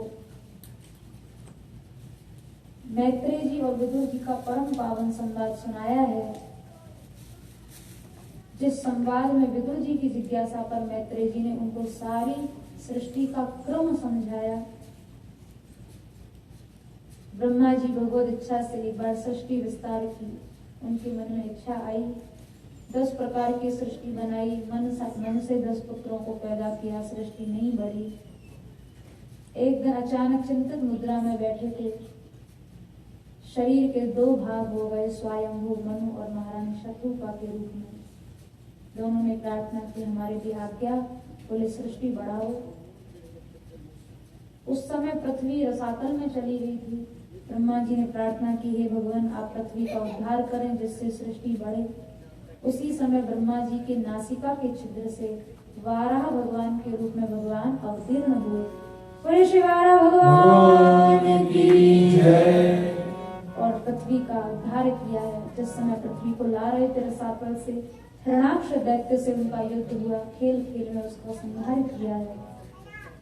स्वयंभू मनु ने सृष्टि को बढ़ाया, उनसे 5 संतानें हुई। प्रियव्रत, उत्तानपाद ये 2 पुत्र, आकुति, देवहूति, प्रसूति ये 3 कन्या थी। इनमें से देवहूति जी का विवाह ब्रह्मा जी के छाया पुत्र कर्दम जी के साथ हुआ है। और उन्हीं देवहूति मैया के गर्भ से सांख्य शास्त्र का उपदेश देने के लिए श्री ठाकुर जी ने कपिल भगवान के रूप में अवतार ग्रहण किया। बोले श्री कपिल देव भगवान की जय। और वहाँ इतना दिव्य उपदेश माता जी को उन्होंने दिया है। बहुत दिव्य संवाद है कपिल देवहूति संवाद। भागवत जी का एक तरह से कहा जाए बहुत ही प्रमुख प्रकरण है। जिसमें ऐसे ऐसे सिद्धांतों की चर्चा माता और पुत्र के मध्य हुई है जिनका अन्यत्र मिलना कठिन है। देवहूति मैया हाथ जोड़ के पूछ रही हैं कपिल भगवान से, हे नाथ, आप कृपा करके मुझे कल्याण का कोई मार्ग बतावें। कपिल भगवान ने देवहूति माता को कहा, योग आध्यात्म का पुंसाम मतो निश्रेयसाय। माता जी, कल्याण तो केवल आध्यात्मिक योग में। आध्यात्मिक योग का दूसरा नाम भक्ति योग, भक्ति मार्ग। तो कल्याण है क्या स्थिति? बोले अत्यंत उपरतिर यत्र दुःखस्य च सुखस्य च। जहाँ सुख और दुख का अनुभव होना ही बंद हो जाए तब समझे कि कल्याण मार्ग पर आरूढ़ हो गए हैं।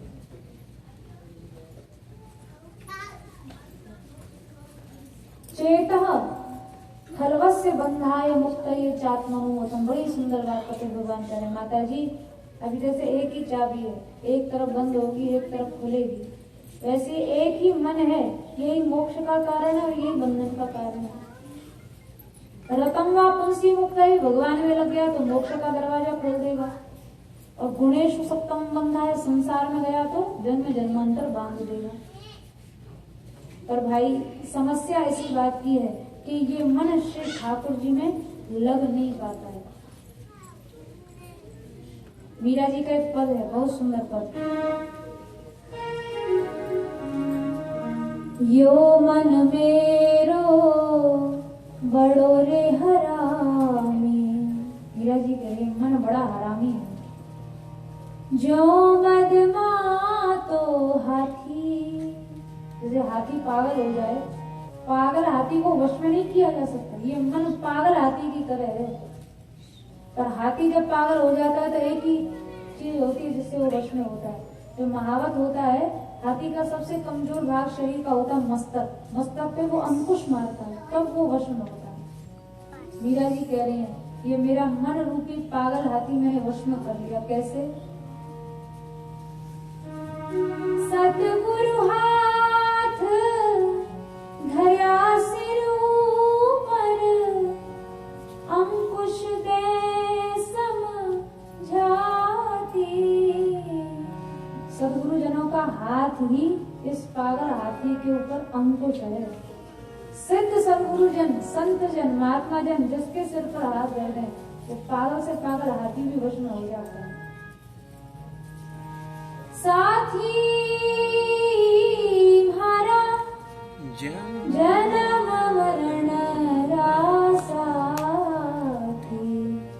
थान नहीं बिसरो दिन राती। आप जन्म से मृत्यु तक जीव को निभाने वाले साथी हैं, कभी आपको भूल नहीं सकती। मीरा जी के भाव में बड़ा सुंदर एक कबीरदास जी का पद है। हम लोग कहते हैं ना, मन भगवान में नहीं लगता। सच बात तो यह है कि मन जब भी लगेगा तो वो श्री ठाकुर जी में ही लगेगा। अन्यत्र तो मन भटकता है, लगता नहीं। लगने के बाद वहां से हट नहीं सकता। हमारा मन रोज कभी शब्द में गया, वहां से हटा, फिर रूप में गया, वहां से हटा, फिर गंध में गया, वहां से हटा, फिर रस में गया। मन लगता नहीं, मन भटकता है। और मन जब भी लगेगा श्री ठाकुर जी में लगेगा। मन कैसे लगेगा ठाकुर जी में? कबीरदास जी बता रहे हैं, बड़ा सुंदर पद है। मन को लगाए प्रभु पाए, मन को लगाए प्रभु पाए, या विधि मन को लगाए प्रभु पाए, या विधि मन को लगाए प्रभु पाए, या विधि मन को लगाए प्रभु पाए, या विधि मन को लगाए प्रभु पाए। या विधि, इस विधि से मन को लगाओ। कैसे लगाएं? जैसे नटवा चढ़त बांस पर, जैसे नटवा चढ़त बांस पर, ढोलिया ढोल बजाए, ढोलिया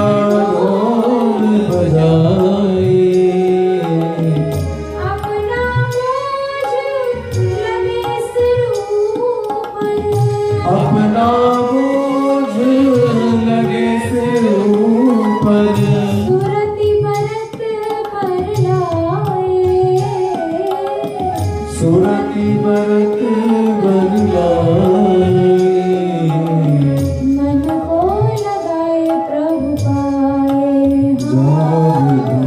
मन को लगाए प्रभु पाए। कभी नट का खेल देखा हो, बांस पे एक सूत्र नट बांध देता है, नीचे उसकी स्त्री खड़ी है, नट की ढोल बजा रही है, हजारों की भीड़ इकट्ठी है, उसके सिर पर बोझ लगा है, गट्ठर बंधे हुए और आंख बंद करके नट एक धागे पे दौड़ता हुआ चला जाता है। हजारों की भीड़ है, वाह वाह लोग कर रहे हैं, ढोल बज रहा है, सिर पे बोझ है। ऐसी स्थिति में भी उस नट का मन वहीं लगा है जहाँ लगा होना चाहिए। क्षण भर को मन हटा और वो गिर जाएगा, मर जाएगा। इसी तरह संसार का जटिल से जटिल व्यापार और व्यवहार करते हुए भी मन वहीं रहे जहाँ होना चाहिए। श्री ठाकुर जी इस तरह से मन को लगा। जरूरी नहीं हम घर बार छोड़ दें, सब छोड़ छाड़ दें, सब करें, लेकिन मन वहीं हो जहाँ होना चाहिए। मन तहाँ जहाँ रघुवर वैदेही, उसमें तुलसीदास जी कार्य कर रहे हैं, लेकिन मन श्री रघुनाथ जी के चरणों में, श्री सीताराम जी के चरणों में। दूसरा उदाहरण कबीरदास जी दे रहे हैं।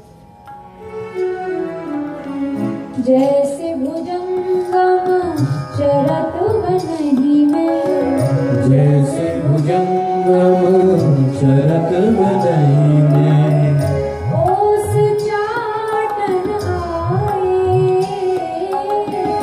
ओस चाटन आए, कबहु चाटे कबहु वंचित में, कबहु चाटे कबहु वंचित हुए, मन तज प्राण गवाए, मन तज प्राण गवाए। जहरीले सर्प होते हैं, उनके अंदर इतना जहर होता है कि अपनी जहर से जलते रहते हैं। तो रात्रि में जब ओस की बूंदें पड़ती हैं तो मणिधर सर्प, जिनके सिर पर मणियां होती हैं, मणि को रख देते हैं और मणि के प्रकाश में ओस चाटते हैं। और वो सर्प मणि ओस भी चाट रहा है और बार बार अपनी मुड़ के मणि को भी देख लेता है। क्यों? उसकी अगर मणि चोरी हो जाएगी तो मर ही जाएगा। तो वो सर्प ओस भी चाट रहा है और मणि को भी देख रहा है। संसार के व्यवहार को निभाना ओस चाटना है और ठाकुर जी की भक्ति करना मणि को देखना है। तो मणि भी देखो और ओस भी चाटो। ऐसा ना ओस चाटते चाटते मणि भूल जाओ। मणि भूल जाओगे तो सर्वनाश हो जाएगा। जैसे सर्प की मणि चोरी हो जाए तो वो जी नहीं सकता। इस तरह से मन को ठाकुर जी ने लगाया गया। मन को लगाए प्रभु पाए,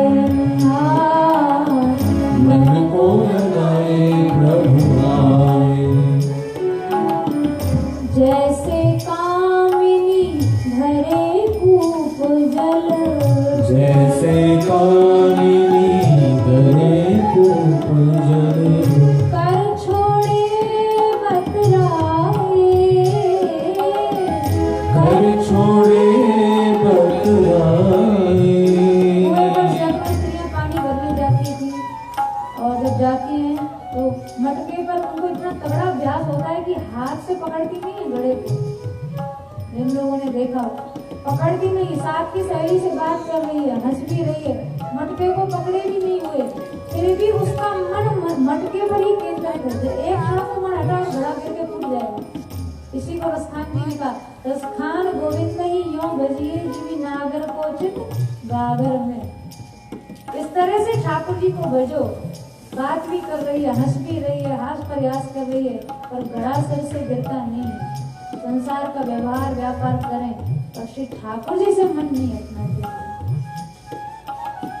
मन को लगाए प्रभु पाए, मन को लगाए प्रभु पाए। धूप दीप नैवेद्य अर्घ जा, धूप दीप नैवेद्य अर्घ जा, ज्ञान की आरती लाए हो, ज्ञान की आरती लाए। कहत कबीर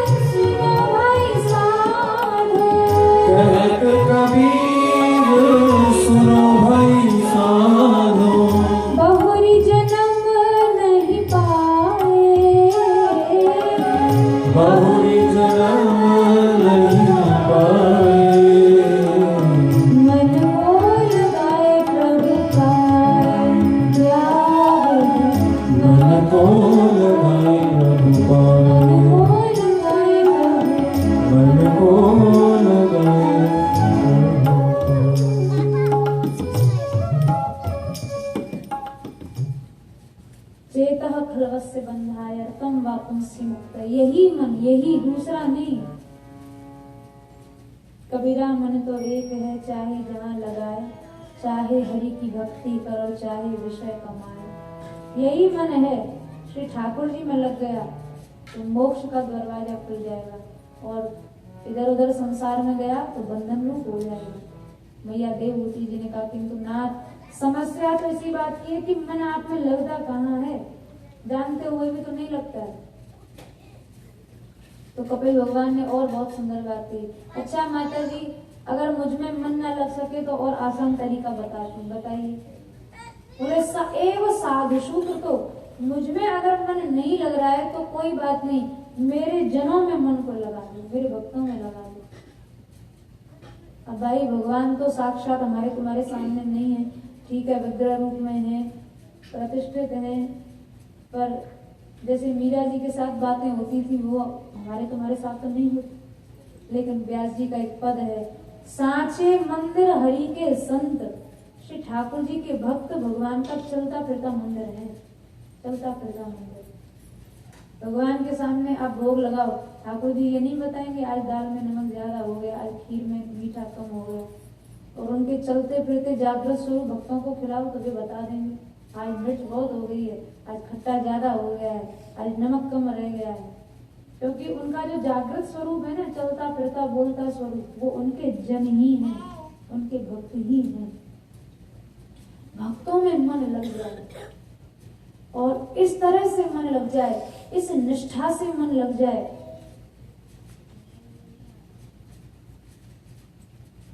कबीरदास जी महाराज एक बार इनके घर में कुछ संत पधारे, घर में कुछ नहीं था खिलाने के लिए।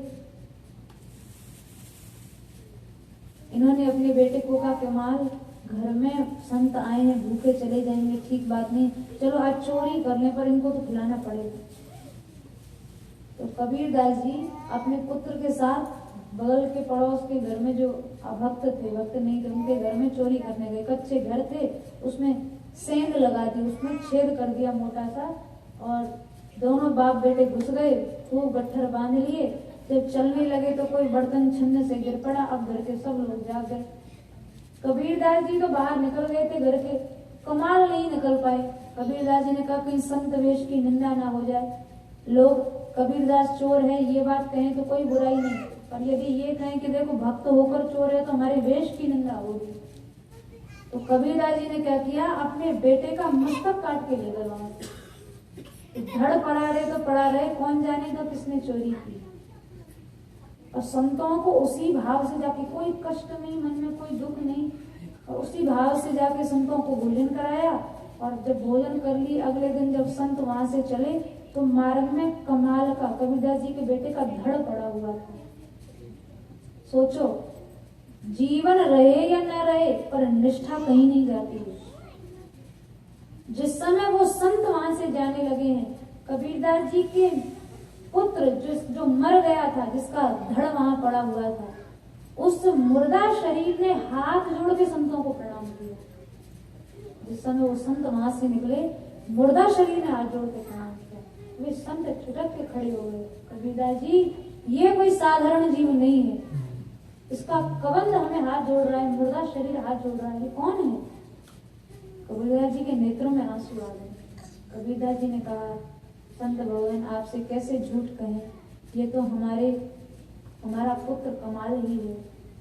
सारा वृत्तांत जब सुनाया, संत भी सिद्ध कोटि के थे। उसी समय लिया चरणामृत, अकाल मृत्यु हरणम सर्व व्याधि विनाशनम कहते जैसे ही बालक के मुंह पर डाला, उसी समय वो धड़ जीवित होकर बैठ गया। संत कृपा से वो मृत शरीर जीवित होकर बैठ गया। इस स्तर की निष्ठा, इस कोटि का भाव वैष्णव मात्र के प्रति है। ये बच्चों को थोड़ा बिठा लीजिए। इस श्रेणी का भाव, इस श्रेणी की निष्ठा वैष्णव मात्र के प्रति होनी चाहिए, भक्त मात्र के प्रति होनी चाहिए।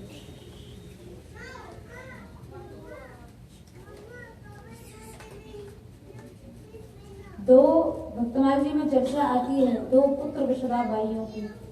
एक राजा थे, बड़े संत से, बड़ा संतों में भाव रखते थे बहुत। एक दिन घर में कुछ सच्चे संत पधारे, खूब सत्संग कथा कीर्तन होने लगा। अब राजा कहे महाराज आप हमारा गलत महल छोड़ के मत जाना।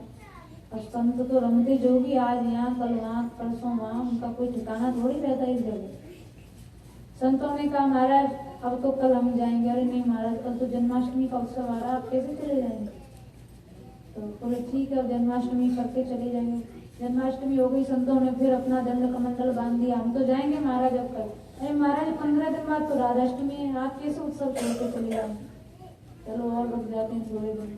फिर बोले महाराज अभी तो शरद पूर्णिमा आने वाली, महाराज उत्सव होने वाला, आप कैसे आप चले जाएंगे? फिर जब अपना सामान बांधे तभी संत कोई ना कोई राजा उत्सव बता दे। पूरे साल भर के उत्सव गिना दिए। संत समझ गए इस तरह से ये राजा हमें यहाँ से जाने नहीं देगा। एक दिन तो संतों ने निश्चय कर लिया, और राजा कल कोई भी उत्सव बताए हमने तो जाना ही नहीं। अब राजा ने जैसे ही सुना कि कल संत चले जाएंगे, राजा ने रानी को कहा महारानी अब तुम अपनी तैयारी कर लो, कल ये संत जाएंगे और मैं अपने प्राण छोड़ दूंगा। रानी ने को पता था कि राजा की ऐसी निष्ठा है वैष्णवों में, भक्तों में, ये प्राण छोड़ देंगे। रानी ने अपने इकलौते बेटे को भोजन में जहर मिला के दे दिया। वो जहर खाती बालक मर गया और पूरे राज्य भर में, नगर भर में कोहराम मच गया। राजा का एकमात्र बेटा मर गया, इकलौता बेटा मर गया। और संतों ने बंधे बंधाए कंबल खोल लिए कि भाई ऐसे समय में तो जाना ठीक नहीं है। सिद्ध कोटि के संत थे, जैसे उस बालक की ओर देखा, देखते ही समझ गए, बोले इसको तो ये मरा नहीं, मारा गया। रानी हाथ जोड़ के खड़ी हो गई, महाराज झूठ कैसे बोल, मैं नहीं जहर देकर मारा। अरे माँ होके तुमने इतना नीच काम किया? कौन माँ अपने बेटे को मारती है? रानी बोली महाराज मैंने मन में विचार किया कि अगर ये बेटा मर जाए, इस बेटे की मृत्यु से अगर हमें आपका 10 दिन का सत्संग मिल जाए तो वो भी सस्ता है। संतों ने उसी समय अपना दंड कमंडल खोल दिया। बोले महाराज अब आपके घर से हम कभी जाएंगे नहीं। और आजन्म वहीं निवास किया, उस मृत बालक को उन्होंने जीवित कर दिया। किस स्तर की भावनाएं हैं ये सब, किस कोटि की ये सब निष्ठा है। हम लोगों के लिए तो ये सब काल्पनिक बातें हैं, जीवन में आना तो दूर, केवल कल्पनाएं लगती हैं कि ऐसा भी हुआ होगा। लेकिन हुआ तभी तो ये भक्तमाल आदि ग्रंथों में ये सब चरित्र आज भी गाए जाते हैं। इस स्तर की भावना हो, इस स्तर की भावना। वैष्णव मात्र के प्रति भाव होना चाहिए, वैष्णव मात्र। उससे लाभ क्या होगा? कपिल भगवान कहेंगे माता जी, उससे लाभ यही होगा, सबसे बड़ा लाभ, ठाकुर जी के चरणों में संतों के संसर्ग मात्र से स्वाभाविक भक्ति आ जाएगी। स्वाभाविक भक्ति, 2 प्रकार की भक्ति है, एक तो करनी पड़ रही है और एक सहज हो रही है। इसी को साधन भक्ति और सिद्धा भक्ति का है। संतों के संग से सबसे बड़ा लाभ ये है कि स्वाभाविक भक्ति जीवन में आ जाती है, करना नहीं पड़ता, स्वभाव ही भक्ति में हो जाता है, फिर आप किए बिना रह नहीं सकते। एक भक्तनाथ जी में उदाहरण है, एक बार जयपुर के राजा सवाई जयसिंह ने, आमेर के राजा थे, इन्होंने एक बार अपने लोगों को कहा, सेवकों को, कि भाई आज यहाँ हम आमेर में केसर की खेती करेंगे। तो महाराज केसर बोई गई नहीं होगी, उन्होंने प्रार्थना की महाराज केसर नहीं हो रही है। तो क्यों नहीं हो रही है? बोले कश्मीर से मिट्टी मंगाई जाए तो हो सकती है। कश्मीर से मिट्टी मंगाई गई, फिर केसर को उगाने बोने का प्रयास किया, महाराज अभी भी केसर नहीं हो रही है, तब क्या करें? बोले कश्मीर से पानी मंगाया जाए, पानी मंगाया गया। थोड़े दिन में महाराज अभी भी केसर नहीं हो रही, क्या करें? तो सब खवासों ने कहा महाराज कश्मीर से हवा मंगाई जाए। बोले तुम्हारा दिमाग तो नहीं खराब हो गया? कोई हवा कोई लाने ले जाने की वस्तु है क्या? तो सेवकों ने कहा तो महाराज केसर तो कश्मीर में ही होती है। तो जैसे केसर कश्मीर में ही होती है, वैसे ही स्वाभाविक भक्ति सिद्ध भक्तों के चित्त में ही होती है। जो पूर्व जन्म में भक्ति कराए हैं उनको इस जन्म में, जैसे आप एक बैंक में पैसा जमा करें, एटीएम से जाके कहीं निकाल लें, आपको फिर उसके लिए फिर दोबारा जमा नहीं करना पड़ता है। जो पूर्व जन्म में भक्ति कराए हैं उनको सहज दूसरे जन्म में स्वाभाविक ही भक्ति मिल जाती है, सहज मिल जाती है, पूर्व जन्म की कमाई सहज मिल जाती है। और ऐसी भक्ति स्वाभाविक की भक्ति की इतनी महिमा इसलिए है क्योंकि सिद्धेय गरीयसी, ये मुक्ति से भी श्रेष्ठ है भक्ति। भागवत मात में आया भक्ति की दासी है मुक्ति। क्यों? इसका कारण ये है कि बड़े बड़े मोक्ष प्राप्त मुक्तात्मा पुरुषों को वो सौभाग्य नहीं मिला जो भक्तों को मिला। आप एक उदाहरण नहीं बता सकते कि किसी जीवन मुक्त महापुरुष की भगवान ने दास्ता की हो, पर भक्तों की भगवान ने दास्ता की इसके आपको 1000 उदाहरण मिल जाएंगे। माधव दास जी का मल तक भगवान ने धोया, इससे ज्यादा निंदित काम क्या होगा। प्रेम विवश पारथ रथ हाक्यो, भूल गए ठकुराई, राजसु यज्ञ युधिष्ठिर कीनो तामे झूठ उठाई, ऐसी प्रीत बड़ी वृंदावन गोपिन नाच नचाई, सबसे ऊंची प्रेम सगाई। कितने उदाहरण मिल जाएंगे। सारा भक्तमाल इस चरित्र से, इन घटनाओं से भरा पड़ा है। बड़ा सुंदर कपिल भगवान ने देवहूति मैया को भक्ति योग के विषय में बताया है। आगे की चर्चा को हम लोग कल करेंगे।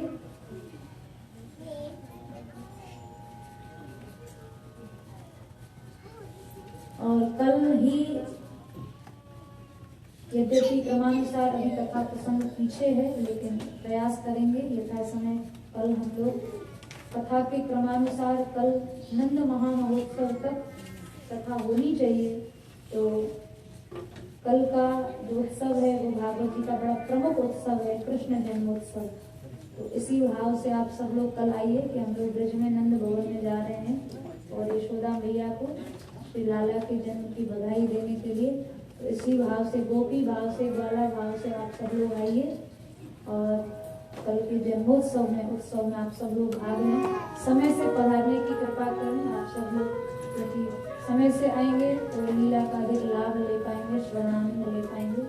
तो समय से पधारें। 6 से 8 कथा का समय है और उसके पूर्व अभी राधिकेश जी हम सबको थोड़ी देर के लिए ब्रज में हम लोग चलें और ब्रजरस का रसास्वादन करें।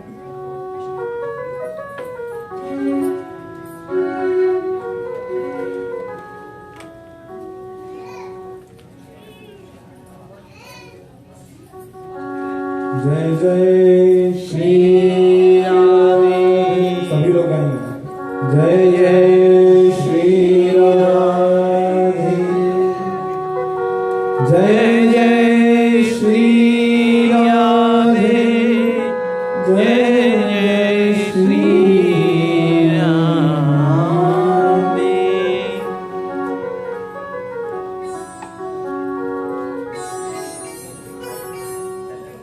जैसा कि आप सभी को पता है, हम सभी लोग ब्रज से आए हैं और ब्रज का जो उसकी मुख्य उपासना है वो है नाचना और गाना।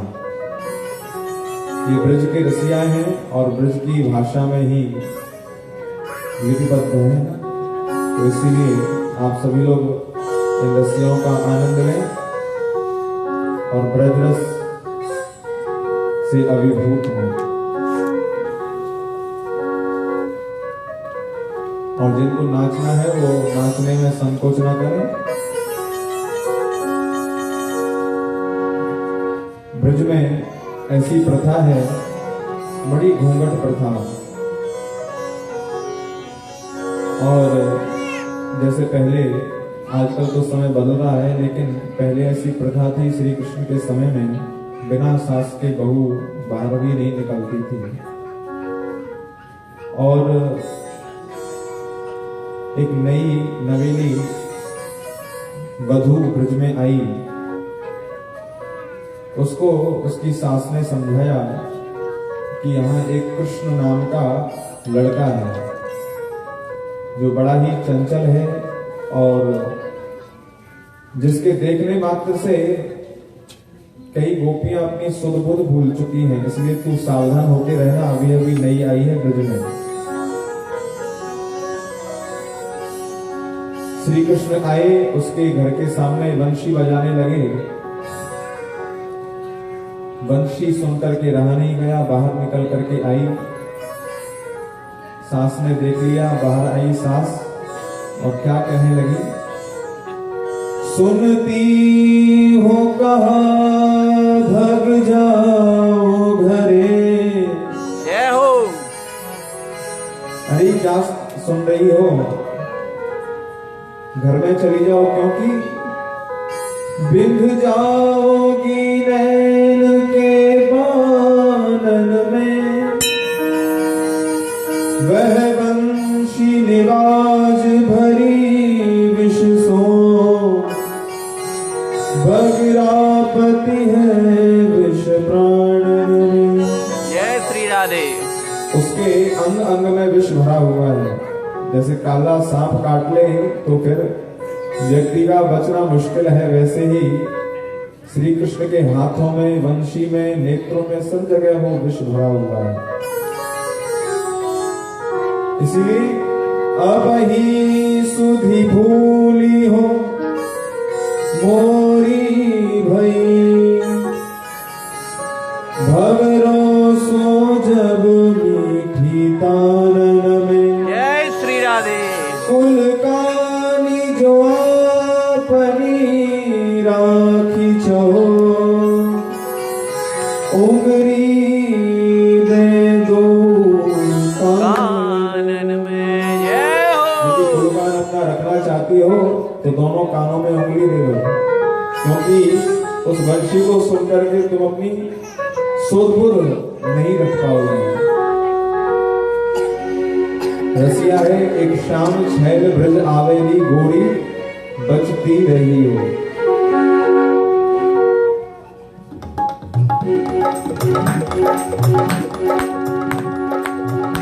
एक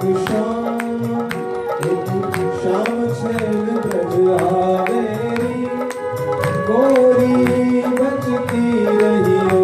एक श्याम छैल ब्रज आवेली गोरी, बचती रही हो। एक शाम छैल ब्रज आवेली गोरी, बचती रही हो। एक श्याम छैल ब्रज आवेली गोरी, बचती रही हो। गोरी बचती रही हो। गोरी बचती रही हो।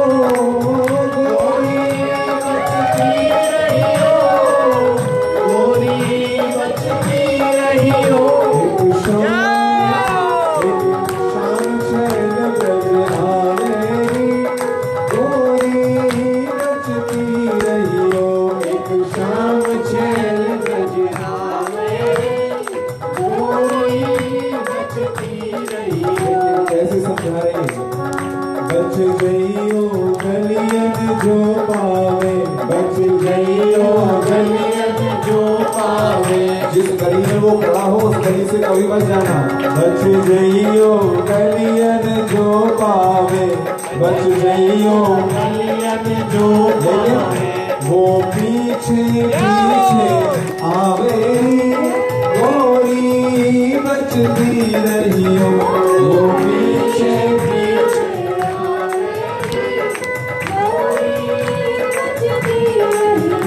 एक शाम छैल ब्रज आवेली गोरी, बचती रही हो। एक शाम छैल ब्रज आवेली गोरी, बचती रही हो। अगर तुमने गली को भी चेंज कर लिया, दूसरी गली से होके जा रहे हैं, तो ये नंदलाल की आदत है, दूसरी गली में भी आकर के वो खड़े हो जाएंगे। जो आगे आड़ो घेरेरी, जो आगे आड़ो घेरेरी, आड़ो मतलब सामने आकर के खड़े हो गए। जो आगे आड़ो घेरेरी, जो आगे आड़ो घेरेरी, तू घूंघट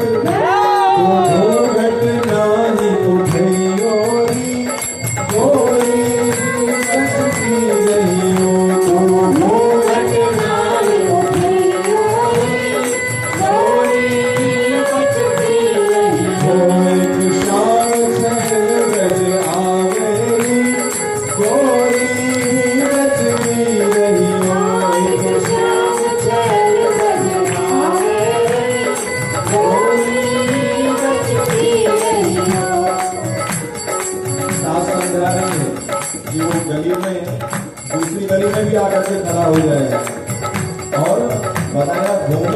तू मत उठाना, लेकिन सास को पता है वो घूंघट भी उठाएगा।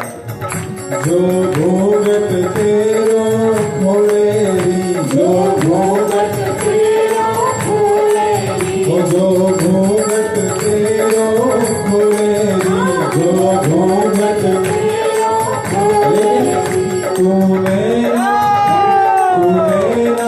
नहीं मिली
देखना नहीं चाहोगे, फिर भी यदि मान लो तुम्हारे नैना मिल भी जाते हैं, जो बरबस माने ना चाहते हुए भी फिर भी देखना पड़ रहा है। जो बरबस नैना मुस्काने, जो बरबस नैना मुस्काने, जो बरबस नैना मुस्काने, जो बरबस नैना मुस्काने, तू हंस हंस मत लिपटैया गोरी बचती रहियो, तू हंस मत लिपटैया गोरी बचती रहियो। एक शाम छेद गज आवेगी गोरी बचती रहियो, एक शाम छेद गज आवेगी गोरी बचती रहियो, एक शाम छेद गज आवे गोरी बचती रहियो, एक शाम छेद गज आवे गोरी बचती रहियो। और यदि हंस करके वो लिपटा ले तुझे, जो हंस लिपटावे कहूँ सखी, जो हंस लिपटावे कहूँ सखी, जो हंस लिपटावे कहूँ सखी, जो हंस लिपटावे कहूँ सखी, जो हंस लिपटावे कहूँ सखी, जो हंस लिपटावे कहूँ सखी। तू घर को लौट कर मत आना, फिर घर को मत फिर आइयो गोरी बचती रहियो, तू घर को मत फिर आइयो गोरी बचती रहियो। एक शाम छेद गज आवेगी गोरी बचती रहियो, एक शाम छेद गज आवेगी गोरी बचती रहियो, गोरी बचती रहियो, गोरी बचती रहियो।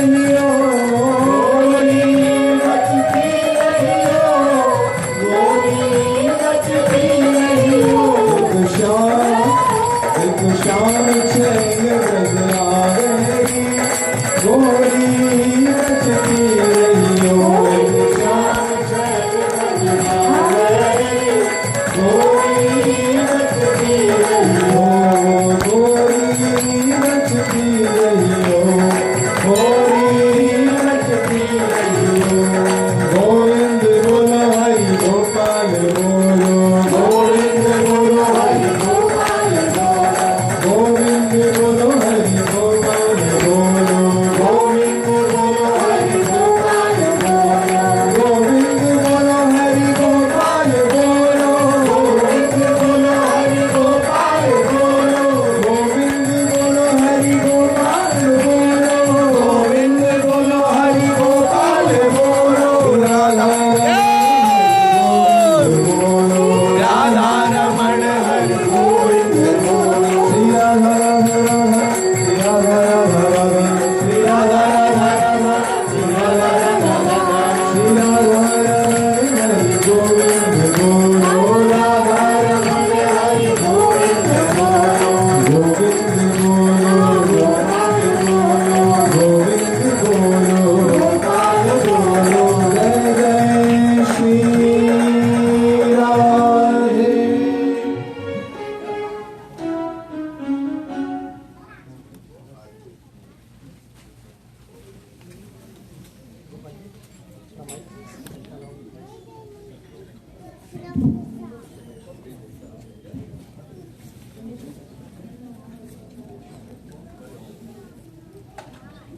पल भर के लिए आप सभी अपने स्थान पर बैठ जाएं। जो बाहर